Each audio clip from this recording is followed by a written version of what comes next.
ISKCON Mangaluru દ્વારા સંચાલિત ભગવદ ગીતા શીખો 18 દિવસ 18 અધ્યાય કોર્સમાં 5મા દિવસે આપ સૌનું સ્વાગત છે.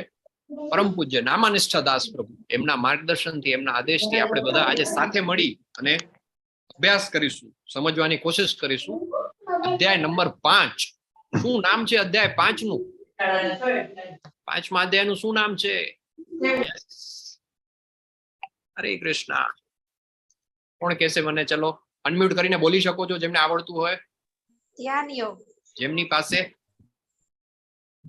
કે જેમની પાસે Bhagavad Gita as it is છે, યથારૂપ તેના મૂળ રૂપે, એ લોકો એમાંથી ઇન્ડેક્સ માંથી જોઈને કહી શકે છે શું નામ છે 5મા અધ્યાયનું. ત્યાં સુધી આપણે થોડા ચેટ બોક્સ વાંચી લઈએ. ચેટ બોક્સમાં હરે કૃષ્ણ પ્રભુજી, આજે ભોગમાં મિલ્ક પાણી, અત્યારે સબ્જી રોટી ખીચડી તુલસી દળ સાથે ધરાવ્યું. Very important. હા, હરી બોલ. જે કંઈ પણ આપણે ભગવાનને ભોગ ધરાવીએ છીએ એ શેની સાથે? તુલસી દળ, તુલસી પત્ર સાથે. નમો નામ તુલસી કૃષ્ણ પ્રેયસી. આપણી મંગળા આરતી સવારે થાય, એમાં પણ સરસ મજાની તુલસી મહારાણીની આરતી આવે. તો યસ, તુલસી દળની સાથે ધરાવ્યું. બીજલ જાનીજી લખે છે, હરે કૃષ્ણ પ્રભુજી, આજે ભોગમાં થેપલા, કઢી, રાઈસ, સબ્જી અને સાંજે આઈસ્ક્રીમ એન્ડ વોટર. ઓકે. શરદ વ્યાસજી લખે છે, આજે ડ્રાય ફ્રૂટ્સ અને મેંગો. હા હા, ખૂબ સરસ. ચલો, મેંગોની સિઝન આવી ગઈ છે ને તમારે પ્રોપર. રોનક પંડ્યા પ્રભુ લખે છે, આજે પાણીપુરી ધરાવીશું. વેરી ગુડ, નાઇસ પ્રભુ. તુલસી પત્ર સાથે ચણા ભાત, દાલ, છાસ, મેંગો, ફાલસા અને જળ. બાપુશ્રી અમરસિંહજી લખે છે, ઉર્મિલા સાધુજી, આજે ભોગમાં જલ, દૂધ, ભાખરી, ફાફડી, બપોરે શાક, રોટલી, ખીચડી તુલસીદળ સાથે. વેરી ગુડ, ખૂબ સરસ. એક નાનકડું પુસ્તક છે, તમે ઓનલાઈન ઓર્ડર કરી શકો છો, અથવા ઇસ્કોન ટેમ્પલમાં પણ તમે જાઓ તો મળી શકશે. આની અંદર છે ને આખી ભોગની વિધિ લખેલી છે. ભગવાનને શું શું આપણે ભોગમાં ધરાવી શકીએ. આ પુસ્તક છે, હિન્દીમાં છે મારી પાસે, કૃષ્ણ ભાવનામૃત મેં પહેલા કદમ.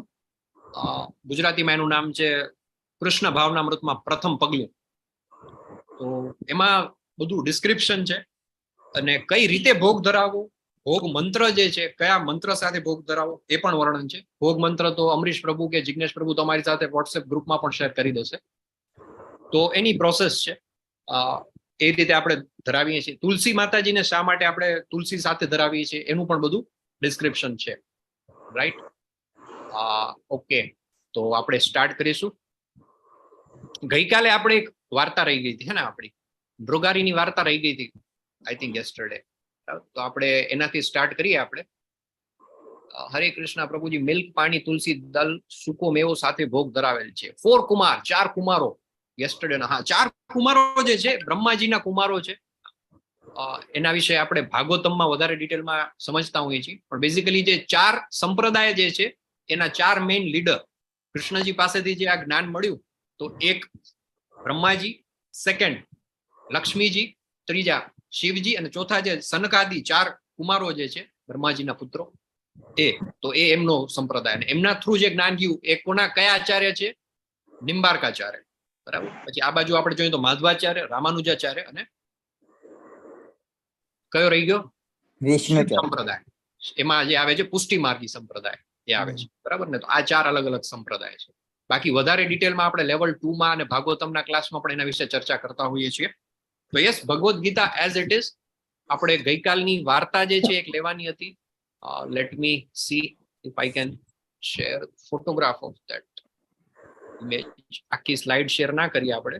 અને જે મૃગારી વાળી જે વાર્તા છે, મૃગારી, એ જ આપણે એક સ્લાઇડ થી શેર કરીએ. પ્રભુ, મારી સ્ક્રીન તમને દેખાય છે? શેર નથી દેખાતી. ના પ્રભુ. हरे कृष्ण प्रभु जी. हरे कृष्ण सर, कनेक्टिविटी तूटी गई थी. આપણે મારે કાલે આપણે તમારે પ્રોબ્લેમ હતો ને કાલે કનેક્ટિવિટીમાં, તો પેલું 4 કુમારોનું છે શું છે? હા પ્રભુ, મેં હમણાં જ વાત કરી એના વિશે. 4 કુમારો જે છે ને બ્રહ્માજીના જે પુત્રો છે, સનકાદી 4 કુમારો, હે ને? તો એ 4 કુમારો જે છે એમના દ્વારા જે કૃષ્ણ ભગવાન પાસેથી 4 અલગ અલગ શાખાઓમાં આ જ્ઞાન આપવામાં આવ્યું. એક બ્રહ્માજી પાસે, એક શિવજી, એક લક્ષ્મીજી અને 4 કુમારો. 4 કુમારો એટલે બ્રહ્માજીના સનકાદી જે 4 કુમારો છે એ છે. એના વિશે વધારે ડિટેલમાં આપણે લેવલ 2 માં અને ભાગવતમાં ચર્ચા કરતા હોઈએ છીએ. તો એ જે 4 કુમારો પાસેથી જે સંપ્રદાય થયો એ નિંબાર્કાચાર્ય એ સંપ્રદાયમાં થઈ ગયા. આમાં રામાનુજાચાર્ય થઈ ગયા, આમાં માધવાચાર્ય થઈ ગયા અને આમાં પુષ્ટિમાર્ગ. તો એ છે વલ્ભાચાર્ય. હાજી વલ્ભાચાર્યજી, રાઈટ, કરેક્ટ. અને જે નિંબાર્કાચાર્ય વાળું છે એને પેલા કુમાર સંપ્રદાય કહેવાતો હતો, પછી નિંબાર્ક સંપ્રદાય કહેવાય છે અત્યારે. યસ, કરેક્ટ પ્રભુજી. લેકિન આ 4 કુમારોમાં કોઈ સ્પેસિફિક નામ છે જે અત્યારે મીન્સ સનંદન, સનત અને સુનંદન એવું છે, એ રીતે 4 નામ છે. સનકાદી ઋષિ જે કહેવાય છે 4 કુમારો છે, બ્રહ્માજીના 4 જે માનસ પુત્રો જેને આપણે કહીએ છીએ એમના દ્વારા છે, એ નિંબાર્કાચાર્ય. ઓકે. હા, સ્ક્રીન પ્રભુ દેખાય છે ને બરાબર? હા પ્રભુજી.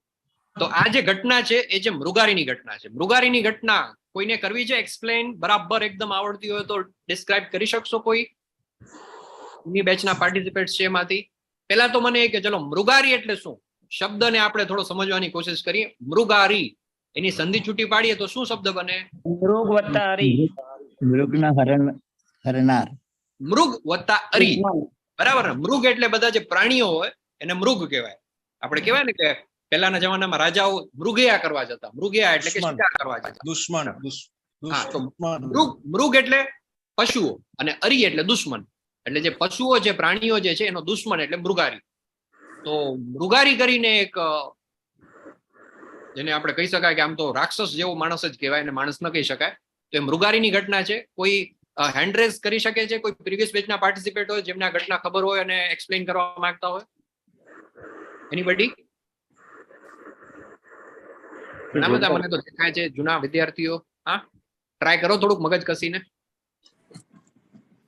ચલો, I think let me do that. તો મૃગારી જે છે એ એક શિકારી હતો અને માત્ર શિકારી નતો, બહુ ક્રૂર શિકારી હતો. તો એક વખત નારદ મુનિ જે છે, નારદ મુનિ ભ્રમણમાં નીકળ્યા હોય છે, પ્રયાગરાજ દર્શન કરવા જતા હોય છે, ત્યાં જંગલમાંથી પસાર થતા હોય છે. નારદ મુનિ જે છે એ નારદ મુનિજી પાસે એક કઈ વિદ્યા હતી? ભાગવતમના પાર્ટિસિપેટ હશે એમને ખ્યાલ હશે. એક એમની પાસે ત્યાં ફરી કોઈ પણ લોકમાં એ બધા લોકમાં જઈ શકતા હતા.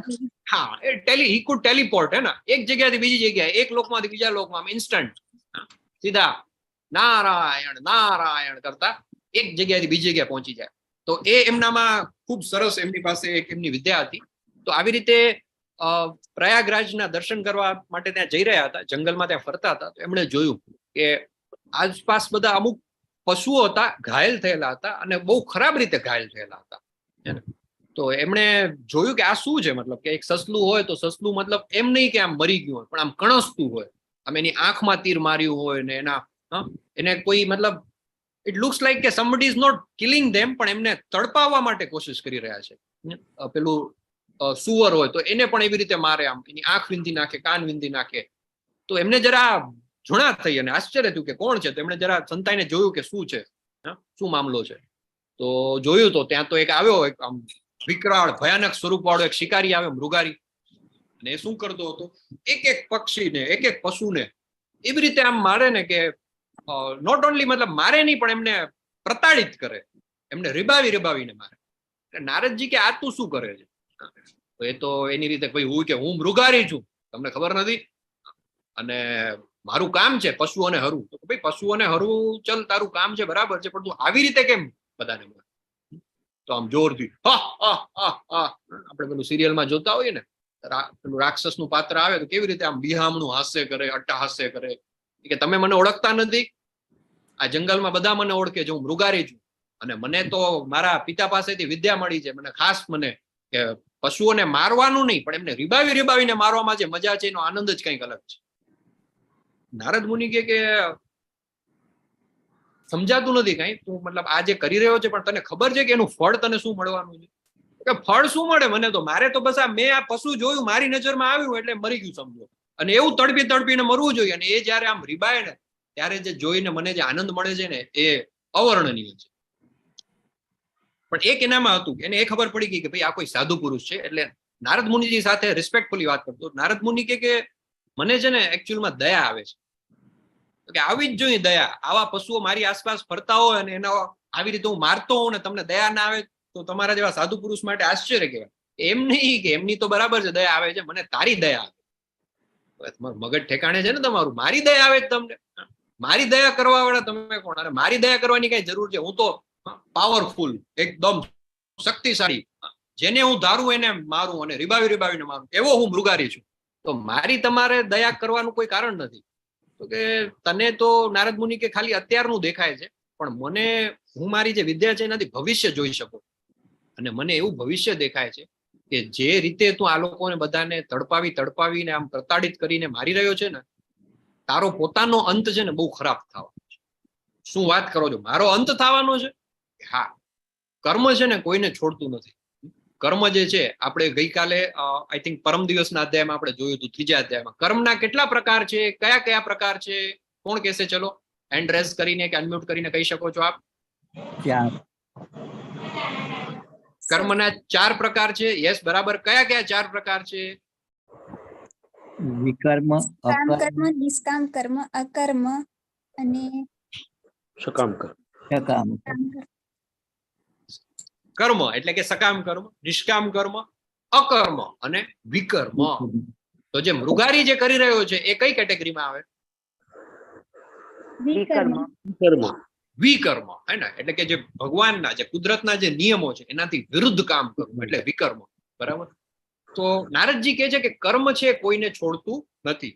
મને અત્યારે દેખાઈ રહ્યું છે કે તું જે રીતે એક પ્રાણીને, એક પશુને, પક્ષીને પકડીને મારે છે ને, આવનારા જન્મોમાં, આવનારી યોનિઓમાં એ બધા જ તારી સાથે એ જ વર્તન કરવાના છે. ને તે આ એક જન્મમાં માની લો કે 500 પ્રાણીને માર્યા, તારે 500 જન્મ લેવા પડશે ને દર વખતે એ પ્રાણી છે એ તારો નાશ કરે, એ મને દેખાઈ રહ્યું.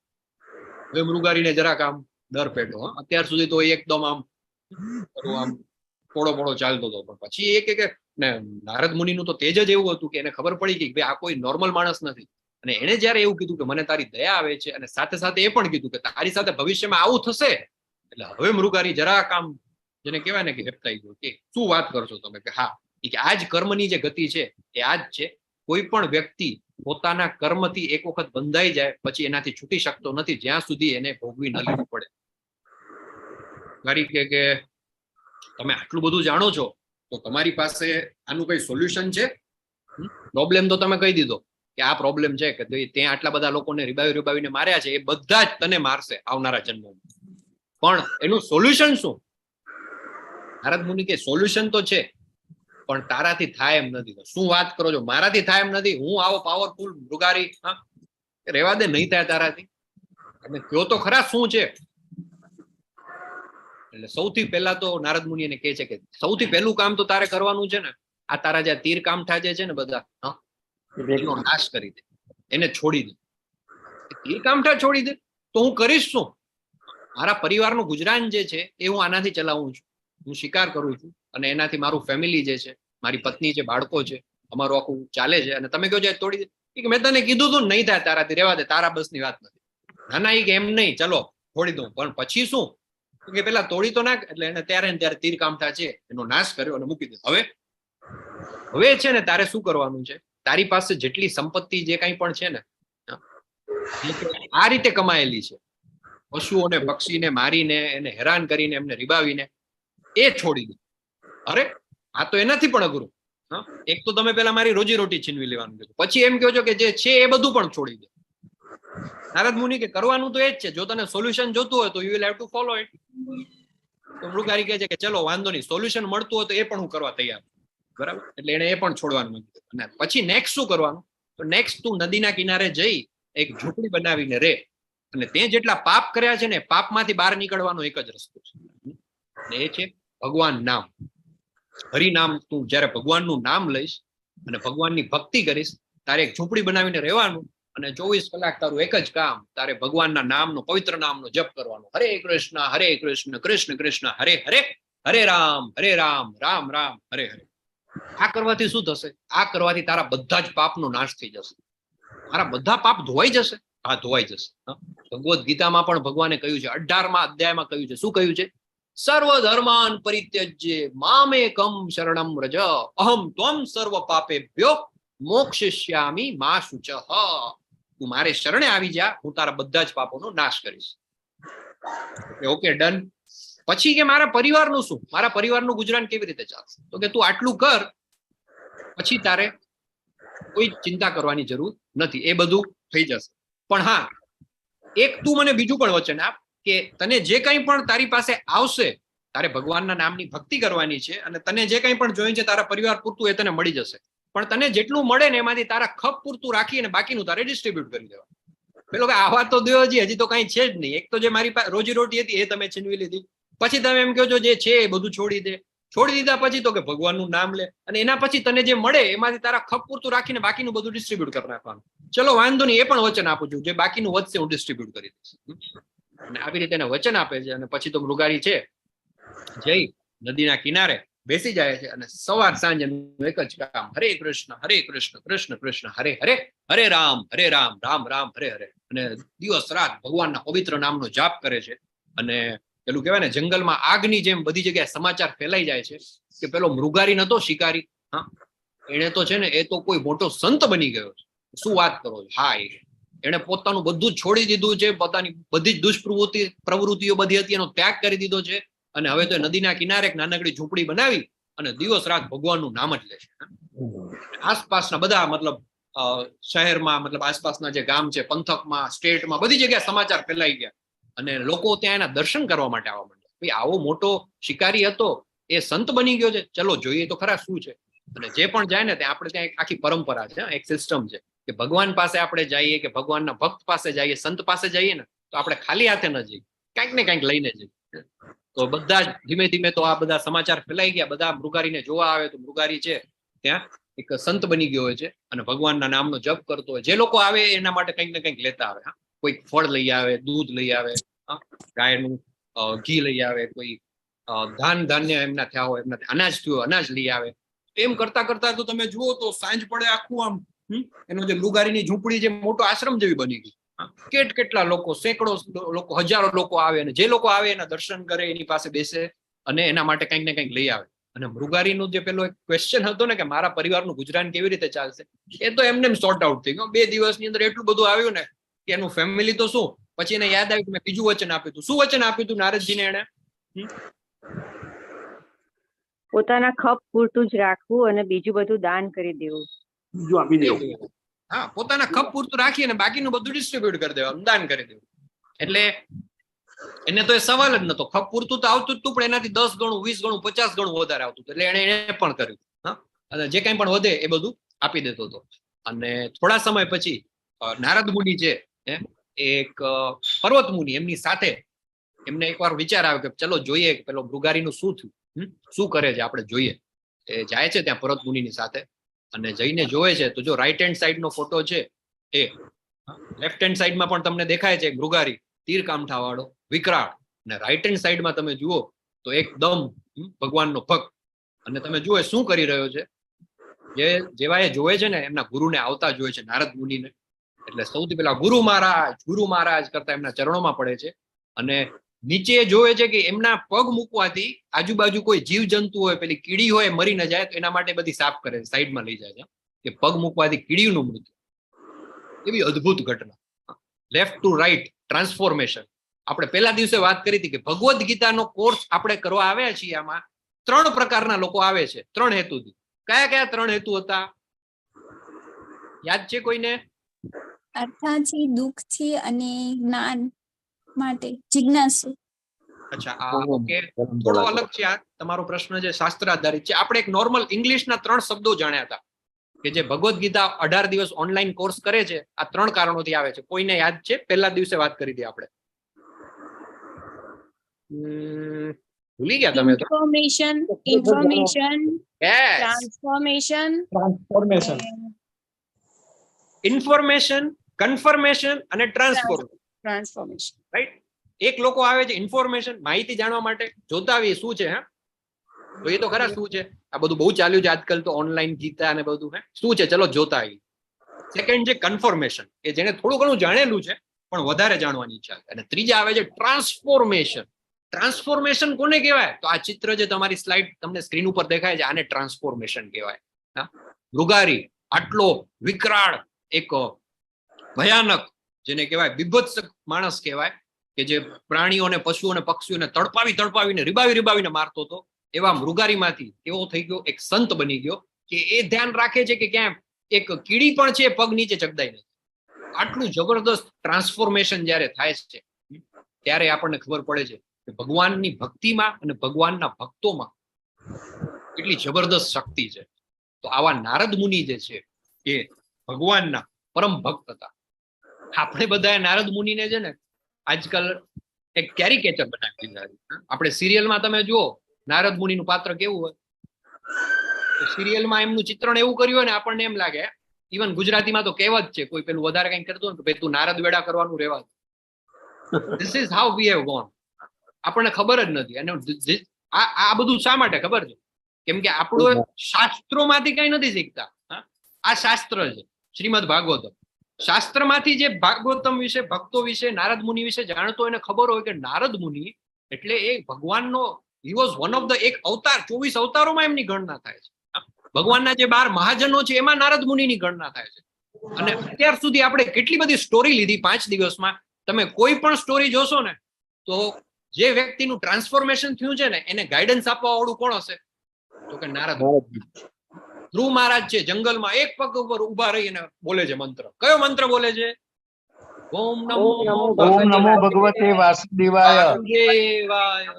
એ મંત્ર એને આપનાર કોણ? તો કે નારદ મુનિ. પ્રહલાદ મહારાજ દૈત્ય કુળમાં જન્મ લીધો, હિરણ્યકશિપુ સાથે લડી જાય છે અને એને ભગવાનના દિવ્ય નામનું માર્ગદર્શન આપનાર કોણ ગુરુ? તો કે નારદ મુનિ. પછી આગળ જતા આપણે એક વાલિયા લૂંટારાની વાર્તા આવશે કે જે મહર્ષિ વાલ્મીકી બને, એમને રામાયણ રચ્યું. એના ટ્રાન્સફોર્મેશન માટે જવાબદાર કોણ? તો કે નારદ મુનિ. આજે આપણે મૃગારીની ઘટના જોઈ એમાં તો કે નારદ મુનિ. ભગવાનના એટલા પરમ ભક્ત હતા તમે એની કલ્પના ન કરી શકો. પણ આપણે બધા સિરિયલો ઉપરથી અને એના ઉપરથી એમનું જે ચિત્રણ જોયું એ કંઈક એવું જ છે કે નારદ એટલે તો કે ઓહો એ તો ભાઈ ગોસિપ કરનારું પાત્ર છે. એટલે પ્લીઝ પ્લીઝ પ્લીઝ રિક્વેસ્ટ છે તમને બધાને કે આપણે જે કંઈ પણ જ્ઞાન લઈને ભગવાન વિશે એ માત્ર ને માત્ર ગુરુ શિષ્ય પરંપરા, એક ડિસાઇપ્લિક સક્સેશનમાં જે આવે ને એ જ્ઞાન જે આપણને મળે ને એ જ સાચું છે. બાકી બધું ફેક છે. તો આ જે ઘટના છે એ છે મૃગારીની છે. અને આ ઘટનામાંથી જે આપણને જે શીખવા મળે છે ને એ મળે છે કે મૃગારી જેવા ભ્રષ્ટ જેને કહેવાય એકદમ દુષ્કૃત્યો કરનાર પાપી માણસ છે એનું પણ ટ્રાન્સફોર્મેશન થઈ જાય છે જો ભગવાનના પવિત્ર નામનું જપ કરવામાં આવે તો. તો કયા 2 કાર્ય છે કે જેનાથી આપણા પાપનો નાશ થઈ જાય છે જે પહેલા 4 દિવસમાં આપણે જોઈ ગયા છીએ? હરે રામ હરે કૃષ્ણ જપમાળા. હરે કૃષ્ણ કૃષ્ણ કૃષ્ણ હરે રામ રામ રામ હરે હરે. ભગવાનના પવિત્ર નામનો જાપ કરવો. અને સેકન્ડ બીજું કારણ બીજું કયું છે? ભગવાનની સેવા કરવી. ભગવાનની સેવા કરવી, ભગવાનને ભોગ ધરાવો. જે કંઈ પણ આપણે ભોજન લઈએ એ ભગવાનને ભોગ તરીકે ધરાવી અને પ્રસાદ તરીકે આપણે ગ્રહણ કરીએ. તો આ 2 મુખ્ય છે જે આપણને પાપમાંથી બહાર કાઢે છે, આપણા બધા પાપોનો નાશ કરે છે. અને પેલું કહેવાય ને કે જેવા મૃગારીને ફળ્યા એવા અમને બધાને પણ ફળજો. તો આની સાથે આપણું ચેપ્ટર 5 છે એ આપણે સ્ટાર્ટ કરીએ છીએ આજે.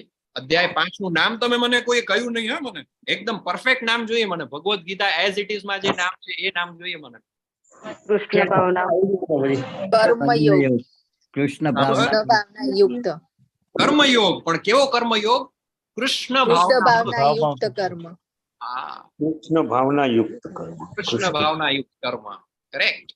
તો લેટ અસ સ્ટાર્ટ વિથ અધ્યાય 5, ચેપ્ટર 5, અધ્યાય 5. Let me start screen sharing.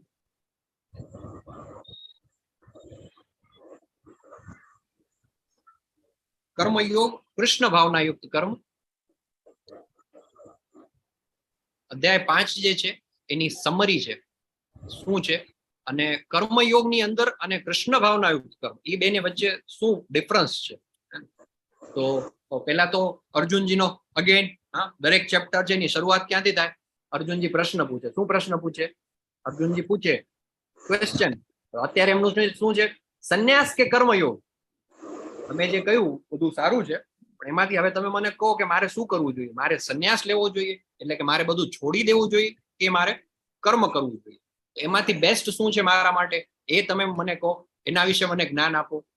પછી બીજું સેક્શન છે, ત્રીજું છે અને ચોથું, 4 અલગ અલગ સેક્શનમાં આપણે આ જે અધ્યાય છે એને ડિવાઈડ કર્યો છે અને આપણે જોઈએ કે એમાંથી આપણે આગળ શું શીખીશું. તો સૌથી પહેલું જે છે એ છે 5.1 માં કર્મયોગ અને કૃષ્ણ ભાવના જે કર્મ છે. આપણે નોર્મલ કર્મ કરતા હોઈએ અને કર્મયોગ એ બેની અંદર શું ફરક છે કોણ કહેશે? તો તમને સ્ક્રીન ઉપર 2 પિક્ચર દેખાઈ રહ્યા હશે. 2 પિક્ચર કાર્યમાં કૃષ્ણ ના હોય સેન્ટરમાં તો એ કર્મ થયું જે આપણે આપણા સ્વાર્થ માટે કરીએ છીએ, અને કર્મયોગ એટલે કૃષ્ણને સેન્ટરમાં રાખી કરવામાં આવતું. Okay, nice. બીજું કોઈ આમાં કઈ એડ કરવા માંગે છે? સ્ક્રીન ઉપર તમને શું દેખા રહ્યું છે? 2 પિક્ચર છે લેફ્ટ અને રાઈટમાં. આનો શું રેફરન્સ છે? શું આનું કઈ કનેક્શન? એનીબડી? લેફ્ટ હેન્ડ સાઈડમાં શું દેખાય છે? ચલો કર્મ એટલે વળતરની ઈચ્છાથી કરવામાં આવેલું કાર્ય. કર્મ એટલે વળતરની ઈચ્છાથી કરવામાં આવેલું કાર્ય. ઓકે, સકામ કર્મ જેને કહી શકીએ. માની લો કે જોબ કરે છે કોઈ પર્સન, હા, તો એ જોબ કરે છે, કામ કરે છે, શેના માટે કરે છે? કે ભાઈ એને આટલી સેલરી મળશે એના માટે કામ કરે છે. જો સેલરી મળવાની બંધ થઈ જાય તો કોઈ કામ કરવા જાય? હા, ન જાય. તો એક કર્મ છે એ નોર્મલ થઈ ગયું. અને કર્મ યોગ ક્યારે બને? યોગ, યોગ શબ્દ છે એના વિશે તો આપણે હજી 6ઠા અધ્યાયમાં અને આગળ વધારે ડિટેલમાં કૃષ્ણ પ્રીત્યાર્થે કરવામાં આવતું કર્મ પ્રભુજી. યસ, યોગ એટલે કે જોડાવું, ભગવાનની સાથે જોડાણ કરવું. તો કર્મયોગ કૃષ્ણ ભાવનામૃત, કે જે કંઈ પણ આપણે કર્મ કરીએ છીએ વિષ્ણુ પ્રીત્યાર્થે, કૃષ્ણ ભગવાન માટે જયારે આપણે કંઈક કર્મ કરીએ ત્યારે કર્મયોગ થઈ જાય. રાઈટ હેન્ડ સાઈડમાં જે પિક્ચર છે ને, શ્રીલા પ્રભુપાદ યુએસ ની અંદર જયારે એ ગયા 60s માં, એ જયારે અમેરિકા ગયા તો ત્યાં શું કરતા? તો સાંજે છે ને ટોમ્સન પાર્ક સ્ક્વેર કરીને એક જગ્યા છે, પાર્ક છે, ત્યાં કીર્તન કરતા. હે ને, શરૂઆતમાં તો કોઈ એમને ઓળખતું નહીં તો શું કરતા? ભાગવતમનું બધી જે સ્ક્રિપ્ચર્સના જે પ્રતિ છે હાથેથી બધું ટ્રાન્સલેશન કરતા હતા. પ્રભુપાદે છે ને 18,000 શ્લોકો છે ને એને ટ્રાન્સલેટ કર્યા પહેલા તો ઇંગ્લિશમાં, સંસ્કૃતમાંથી ઇંગ્લિશમાં. કેમ કે વેસ્ટર્ન કન્ટ્રીઝમાં એમના ગુરુ એમને આદેશ આપ્યો હતો. શું આદેશ આપ્યો હતો એમના ગુરુએ? પ્રભુપાદના ગુરુનું નામ શું છે? ચલો કોને આવડે છે? એન્ડ્રેસ કરો. પ્રભુપાદના ગુરુ કોણ છે? અને એમને હાજી યસ, હા બોલો વેલુભા વાઘેલાજી. સરસ્વતી ચંદ્ર ઠાકોર. ઠાકોર સરસ્વતી ચંદ્ર. ઓકે, વિજયા ઝાલાજી. Sorry, I got confused. Bhakti Siddhant Saraswati ji, Bhakti Siddhant Saraswati Thakor. ભક્તિ સિદ્ધાંત સરસ્વતી ઠાકોર. અને એમણે શું આદેશ આપ્યો હતો એમને? વેસ્ટર્ન કન્ટ્રીઝમાં જઈ અને શ્રીમદ ભગવદ ગીતાનું જ્ઞાન આપો એ લોકોને. યસ, પ્રભુપાદનો પ્રણામ મંત્ર જે આપણે બોલતા હોઈએ છીએ ક્લાસ શરૂ થાય ની પહેલા, નમો ઓમ વિષ્ણુપાદાય કૃષ્ણ પૃષ્ઠાય ભૂતલે શ્રીમતે ભક્તિ વેદાંત સ્વામી નામિને નમસ્તે સરસ્વતી દેવે ગૌરવાણી પ્રચારિણે નિર્વિશેષ શૂન્યવાદી પાશ્ચાત્ય દેશતારિણે. થેન્ક યુ પ્રભુ. પરેશ શાહ પ્રભુ, હરિ બોલ. તો હરે કૃષ્ણ પ્રભુ. હરે કૃષ્ણ. પાશ્ચાત્ય દેશતારિણે, એમના ગુરુ એમને આદેશ આપ્યો કે કૃષ્ણ ભાવનામૃતનો પ્રચાર વિદેશોમાં જઈને કરો, પાશ્ચાત્ય દેશોમાં જઈને કરો. તમને ઇંગ્લિશ ભાષા ઉપર તમારું સારું પ્રભુત્વ છે. ભારત દેશમાં તો ઘણા બધા લોકો કૃષ્ણ ભગવાન વિશે જાણે જ છે અને કંઈક અંશે ફોલો પણ કરી રહ્યા છે, પણ પશ્ચિમના દેશોમાં એમના વિશે કોઈ જ જ્ઞાન નથી. આવી રીતે પ્રભુપાદ ત્યાં ગયા અને ટોમ્કિન્સન પાર્કમાં રોજ સાંજે ભેગા થઈ અને ભગવાનનું કીર્તન કરતા અને આ જે બધા શાસ્ત્રો હતા એનું ભાષાંતર કરતા. 18,000 શ્લોક છે ભાગવતમમાં, શ્રીમદ ભાગવતમમાં. પ્રભુપાદે 18,000 શ્લોકો જે છે એનું ભાષાંતર કરતા. અને ભાષાંતર એટલે કેવું? એમને એમ નહીં. માની લો કે તમે ભાગવતમ જે ઓપન કરીને જુઓ ને, કોઈ પણ પેજ તમે ખોલો તો એ શ્લોક હોય ને તો પેલા તો એ શ્લોક લખેલો સંસ્કૃતમાં, પછી એનું ટ્રાન્સલિટરેશન આવે ઇંગ્લિશમાં, પછી એ દરેક શબ્દનો અર્થ આવે. માની લો કે એક શ્લોક છે, તસ્યમ ખિલમાત્માનમ મન્યમાનસ્ય ખિદ્યત, તો તસ્ય એટલે તેમનું, એવમ એટલે આ રીતે, ખિલમ એટલે અપૂર્ણતા વાળા, એવી રીતે એક એક શબ્દનું અનુવાદ થાય, પછી એનો આખો અનુવાદ થાય, પછી એનો ભાવાર્થ થાય. આવી રીતે એમણે 18,000 શ્લોકોનું ભાષાંતર કર્યું અને એ ડિસ્ટ્રીબ્યુટ કરવા માટે વેસ્ટર્ન કન્ટ્રીઝમાં ગયા. ત્યાં બધા એમને પાર્કમાં જતા ને તો સાંજે કીર્તન કરતા. કીર્તનમાં બધા લોકો આવે, બધા યંગસ્ટર્સ આવે ત્યારે યુએસ ની અંદર હિપ્પી કલ્ચર ચાલતું હતું, તો એ બધા એમને ફરતા હોય, આવી જાય કે ના આ કંઈક સારું છે, મજા આવે છે, ખબર ના પડે કંઈક. આમ એ લોકો ગાંજો ફૂંકતા હોય, દારૂ પીતા હોય, વ્યભિચાર કરતા હોય, પણ એમને કીર્તનમાં પેલું કહેવાય ને શ્રવણમથી કીર્તનમમાં એનું થોડું એટ્રેક્શન થયું. પછી પ્રભુપાદ એ બધાને લઈ જાય, ત્યાં પ્રભુપાદ રહેતા હતા ને બધાને પ્રસાદ બનાવીને ખવડાવે. જો આ કિચન ની અંદર પ્રભુપાદ છે, રસોઈ બનાવી રહ્યા. શું બનાવીને ખવડાવે? તો સરસ મજાની લુચી, આપણે ગુજરાતીમાં જેને પૂરી કહીએ ને, પૂરી બનાવે અને રસગુલ્લા બનાવે. અને એ બનાવી પૂરી, શાક, રસગુલ્લા, આખું એવું નહીં કે ખાલી એમને સરસ મજાનું આખું ફૂલ ભાણું બનાવે, પ્રસાદ બનાવે અને ભગવાનને ભોગ ધરાવે ને પછી પ્રસાદનું ડિસ્ટ્રીબ્યુશન કરે. અને એ બધા પાછા 30-40 જણા આવ્યા હોય, બધા હટ્ટા કટ્ટા, એ તો ખાય કેટલું? એક વ્યક્તિ જે 10-10 રસગુલ્લા ખાઈ જાય, એટલું બધું પ્રભુપાદે બનાવવાનું, એટલા બધા લોકો માટે પૂરી બનાવવાની. પણ એનાથી શું થયું ખબર છે? એક અજ્ઞાત સુકૃતિ થઈ.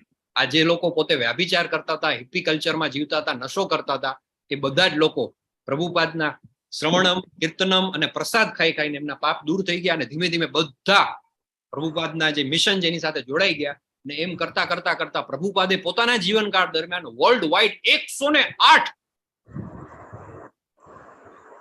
કૃષ્ણના મંદિર બનાવ્યા. અને આજની તારીખમાં સેંકડો, હજારોની સંખ્યામાં ઇસ્કોનના સેન્ટર વર્લ્ડ વાઇડ છે. ક્યાં ક્યાં છે? જાપાનમાં છે, ઓસ્ટ્રેલિયામાં છે, ન્યુઝીલેન્ડમાં છે, રશિયામાં છે, યુક્રેનમાં છે, ફ્રાન્સ, જર્મની, યુરોપના કોઈ પણ કન્ટ્રીઝમાં તમે જાઓ, USA, America, Africa, Bangladesh, Sri Lanka, Pakistan. Can you believe it? Facebook ઉપર તમે સર્ચ કરજો ઇસ્કોન કરાચી. કરાચીની અંદર પાકિસ્તાનમાં રોજ સવારે 4:30 વાગે શું થાય? નરસિંહ પ્રણામ થાય, તુલસીની આરતી થાય, મંગળા આરતી થાય. તમે ખાલી સર્ચ કરજો ફેસબુકમાં, ઇસ્કોન પાકિસ્તાન, ઇસ્કોન બાંગ્લાદેશ.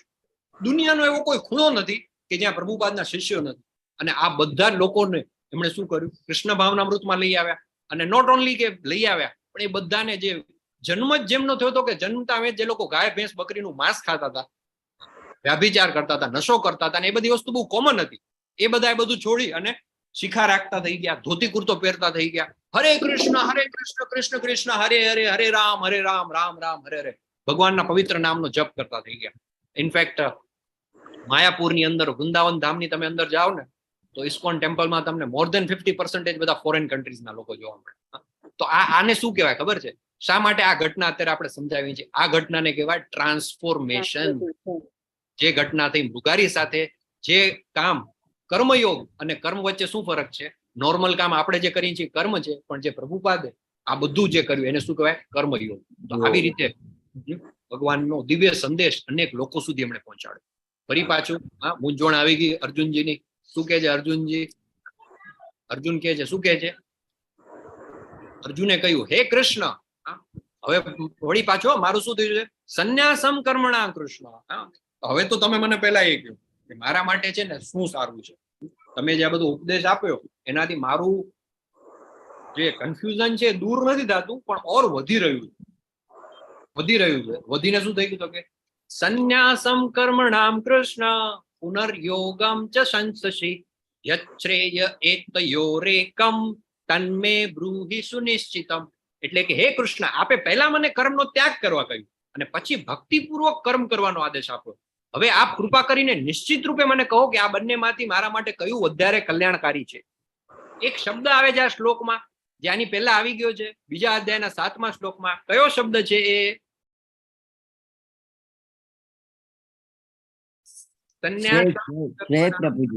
પ્રપન્નમ. પ્રપન્નમ હતો, પણ એ આમાં નથી. શ્રેય હે ને, મારા માટે જે કલ્યાણકારી હોય એ તમે મને કહો. હે, તો જો ભગવાનનો ભક્ત હોય એ શું કે ખબર છે? જે મારા માટે કલ્યાણકારી હોય ને એ તમે મને. 2.7 કાર્પણ્ય દોષોમાં પણ એમણે શું કહ્યું? યચ્છ્રેયસ્ય નિશ્ચિતમ બ્રૂહિ તન્મે. મારા માટે જે છે શ્રેય છે, સારું છે, એ તમે કૃપા કરીને મને કહો. અને અત્યારે ફરી પાછા કહે છે, શું કહે છે? યચ્છ્રેય એતયોરેકમ તન્મે બ્રૂહિ સુનિશ્ચિતમ. મારા માટે જે વધારે કલ્યાણકારી હોય ને એ તમે મને જણાવો. અને પછી ભગવાન છે એનો જવાબ આપે છે. શું કહે છે ભગવાન? કે બીજો અધ્યાય જે છે એના 11 થી 30 જે શ્લોક છે એમાં શું કહી દીધું ભગવાને? કૃષ્ણ દ્વારા વર્ણવેલ આત્માનું જ્ઞાન હતું. પછી 31 થી 37 એમણે નિયત ફરજો કઈ છે આપણી એક સમજાવી. ફળદાયી પ્રવૃત્તિને લીધે આત્મા કઈ રીતે ફસાઈ જાય છે એ 42 થી 45 જોયું. પછી ભક્તિમય સેવા દ્વારા ઉપાધિથી છૂટવાની પ્રક્રિયા સમજાવી. ત્રીજો અધ્યાય એના 17-18 શું જોયું આપણે? કે વ્યક્તિ જે જ્ઞાનમાં વ્યક્તિ માટે કોઈ ફરજ નથી તેમ સમજાવ્યું. અધ્યાય 4 શ્લોક 33 તમામ પ્રકારના ત્યાગ છે એ કાર્ય જ્ઞાનમાં પરિણમે છે એ સમજાવ્યું. અને છેલ્લા ચોથા અધ્યાયના છેલ્લા શ્લોકમાં શું કહ્યું ભગવાને? ઉભો થા અને યુદ્ધ કર. અને હવે ત્યાગ અને કર્મ એના વચ્ચે ફસાઈ ગયો છે. ત્યાગ કે કર્મયોગ. આ પિક્ચરમાં તમને શું દેખાય છે? તમારી સ્ક્રીન ઉપર જે છે, લેટ મી આસ્ક, આ વખતે કોઈને હું પૂછું એ જવાબ આપે. હા, એક તો જો કેમેરા ઓન હશે ને તો તમે મને દેખાશો સ્ક્રીન પર, તો કૃપા કરીને આપનો કેમેરા ઓન રાખો. રોનક પંડ્યાજી, હરે કૃષ્ણ. આ ચિત્રમાં સ્લાઇડમાં તમને શું દેખાય છે? ડાબી બાજુ એક સાધુ બેઠા છે ધ્યાન કરવા. ઓકે. અને જમણી બાજુ છે જે હરે કૃષ્ણ ના આપણા ઇસ્કોન મંદિરના સંત છે એ ચોપડીઓ આપી રહ્યા છે બધાને. ઓકે, બરાબર. હવે આમાંથી તમને પૂછવામાં આવે કે આ બે માંથી કયું કામ સારું, તો તમારો ઓપિનિયન શું છે? બધાને ભક્તિ માર્ગે દોરવા. હે ને? એક છે લેફ્ટમાં જે છે એ પણ સાધુ છે, તમે જોઈ શકો છો, જટા છે, દાઢી છે, અને ક્યાંક હિમાલયમાં કે પહાડ ઉપર શાંતિથી જઈને ધ્યાન કરી રહ્યા છે. That is good. એવું નથી કે કંઈ ખોટું કરી રહ્યા છે. ના, એમાં એકલા કરી શકે પોતાનું કલ્યાણ, જ્યારે પેલાથી બધાનું કલ્યાણ થઈ શકે. કરેક્ટ. અર્જુનજીનો પ્રશ્ન એ છે કે કયું સારું વધારે, કર્મ સંન્યાસ કે કર્મયોગ? તો જે પેલા જે સાધુ છે પોતાનું કલ્યાણ, આત્મકલ્યાણ માટે કરી રહ્યા છે, જ્યારે રાઈટ હેન્ડ સાઈડમાં તમે જુઓ એક ડિવોટી છે આપણા ઇસ્કોનના, એ શું કરે છે? ભગવાનના બધા દિવ્ય સંદેશ છે, પુસ્તકો છે, શ્રીમદ ભાગવતમ છે, ભગવદ ગીતા છે, એનું ડિસ્ટ્રીબ્યુશન કરી રહ્યા છે. વિદેશનું કોઈ પિક્ચર લાગે છે કોઈ વેસ્ટર્ન કન્ટ્રીઝમાં, તો એ શું કરી રહ્યા છે? બુક ડિસ્ટ્રીબ્યુશન કરી રહ્યા છે. એટલે કે માત્ર પોતાનો ઉદ્ધાર નથી કરી રહ્યા, પણ પોતાની આસપાસના લોકોને પણ, જેમ નારદ મુનિએ એક મૃગારી જેવા શિકારીનો પણ ટ્રાન્સફોર્મેશન કરી અને એને એક ભક્ત બનાવ્યો, એવી જ રીતે ઇસ્કોનના જે ડિવોટીઝ છે બધા શું કરી રહ્યા છે કે ભગવાનના દિવ્ય નામનો સંદેશ બીજા લોકો સુધી પહોંચાડી રહ્યા છે. શ્લોક 2 ભગવાન એની શંકા દૂર કરે છે અર્જુનજીની. શ્રી ભગવાન વાચ સંન્યાસ કર્મ યોગશ્ચ નિશ્રેયસ કરાહુભો તયોસ્તુ કર્મ સંન્યાસાત કર્મ યોગો વિશિષ્યતે. ભગવાન કહે છે કે મુક્તિ માટે તો કર્મનો ત્યાગ અને ભક્તિયુગ કર્મ બંને ઉત્તમ છે, પરંતુ આ બંને પૈકી કર્મના પરિત્યાગ કરતા ભક્તિયુક્ત કર્મ શ્રેષ્ઠ છે. સોનક પંડ્યાજી, તમારો જવાબ સાચો છે અકોર્ડિંગ ટુ ભગવાન શ્રી કૃષ્ણ. હરે કૃષ્ણ. થેન્ક યુ પ્રભુજી. યસ, બરાબર. તો એના પછી એક બીજો સવાલ આવે, શું માનવ સેવા અને માધવ સેવા સમાન છે? થોડો ક્રિટિકલ છે બધા. જો સી નાવ 4 દિવસ પૂરા થઈ ગયા, 5મો દિવસ એટલે ઓલમોસ્ટ આપણું 22-23% કોર્સ કમ્પ્લીટ થઈ ગયો. હવે જે આપણી ગતિ છે ને થોડીક મેચ્યોર ક્વેશ્ચન્સ તરફ થતી જાય છે. એટલે there will be questions like this, philosophical question આવશે, થોડા મેચ્યોર્ડ ક્વેશ્ચન હશે. બની શકે કે તમે જે માનતા હો એના કરતા થોડા અલગ હોય, but I think after 4 days now you are into the group. તમે એ માનસમાં આવી ગયા છો કે તમે થોડા હાયર લેવલને સમજી શકો. તો આનો જવાબ તમારે હેન્ડ રેઝ કરીને મને આપવાનો છે. અને જેટલા પણ લોકો છે 50 કે 45 જેટલા પણ છે, એમાંથી કમસે કમ 5 લોકોના મને ઓપિનિયન જોઈએ છે આમાં. શું માનવ સેવા એ માધવ સેવા સમાન છે? ચલો કમસે કમ 5 લોકોના હેન્ડ રેઝ જોઈએ. આપણે 5 લોકો સાથે ચર્ચા કરવી છે આ વાતને લઈને. ચલો ચલો ચલો, હજી 2 કે 3 જ હેન્ડ રેઝ થયા છે. Yes, let me ask Mukeshji. Mukesh પ્રભુ, આપ અનમ્યુટ કરીને બોલી શકો છો. હા પ્રભુજી, હરે કૃષ્ણ. હરે કૃષ્ણ. માનવ સેવા એટલે એ સેવાને પ્રભુને, શ્રી કૃષ્ણજીને સેન્ટરમાં રાખીને કરવામાં આવેલી નથી, એ સેવાને કહેવાય છે. જેવી કે કોઈ બી વ્યક્તિ પૂજા કરવી એને માનવ પૂજામાં યુ કેન ક્લાસિફાઈ થશે. જ્યારે માધવ સેવા એટલે you can always keep Shri Krishna in the center and serve them and serve him. That is Madhav Seva. Okay, thank you પ્રભુ for sharing your feedback. Rupal ભટ્ટજી, હરે કૃષ્ણ. આપ અનમ્યુટ કરીને બોલી શકો છો.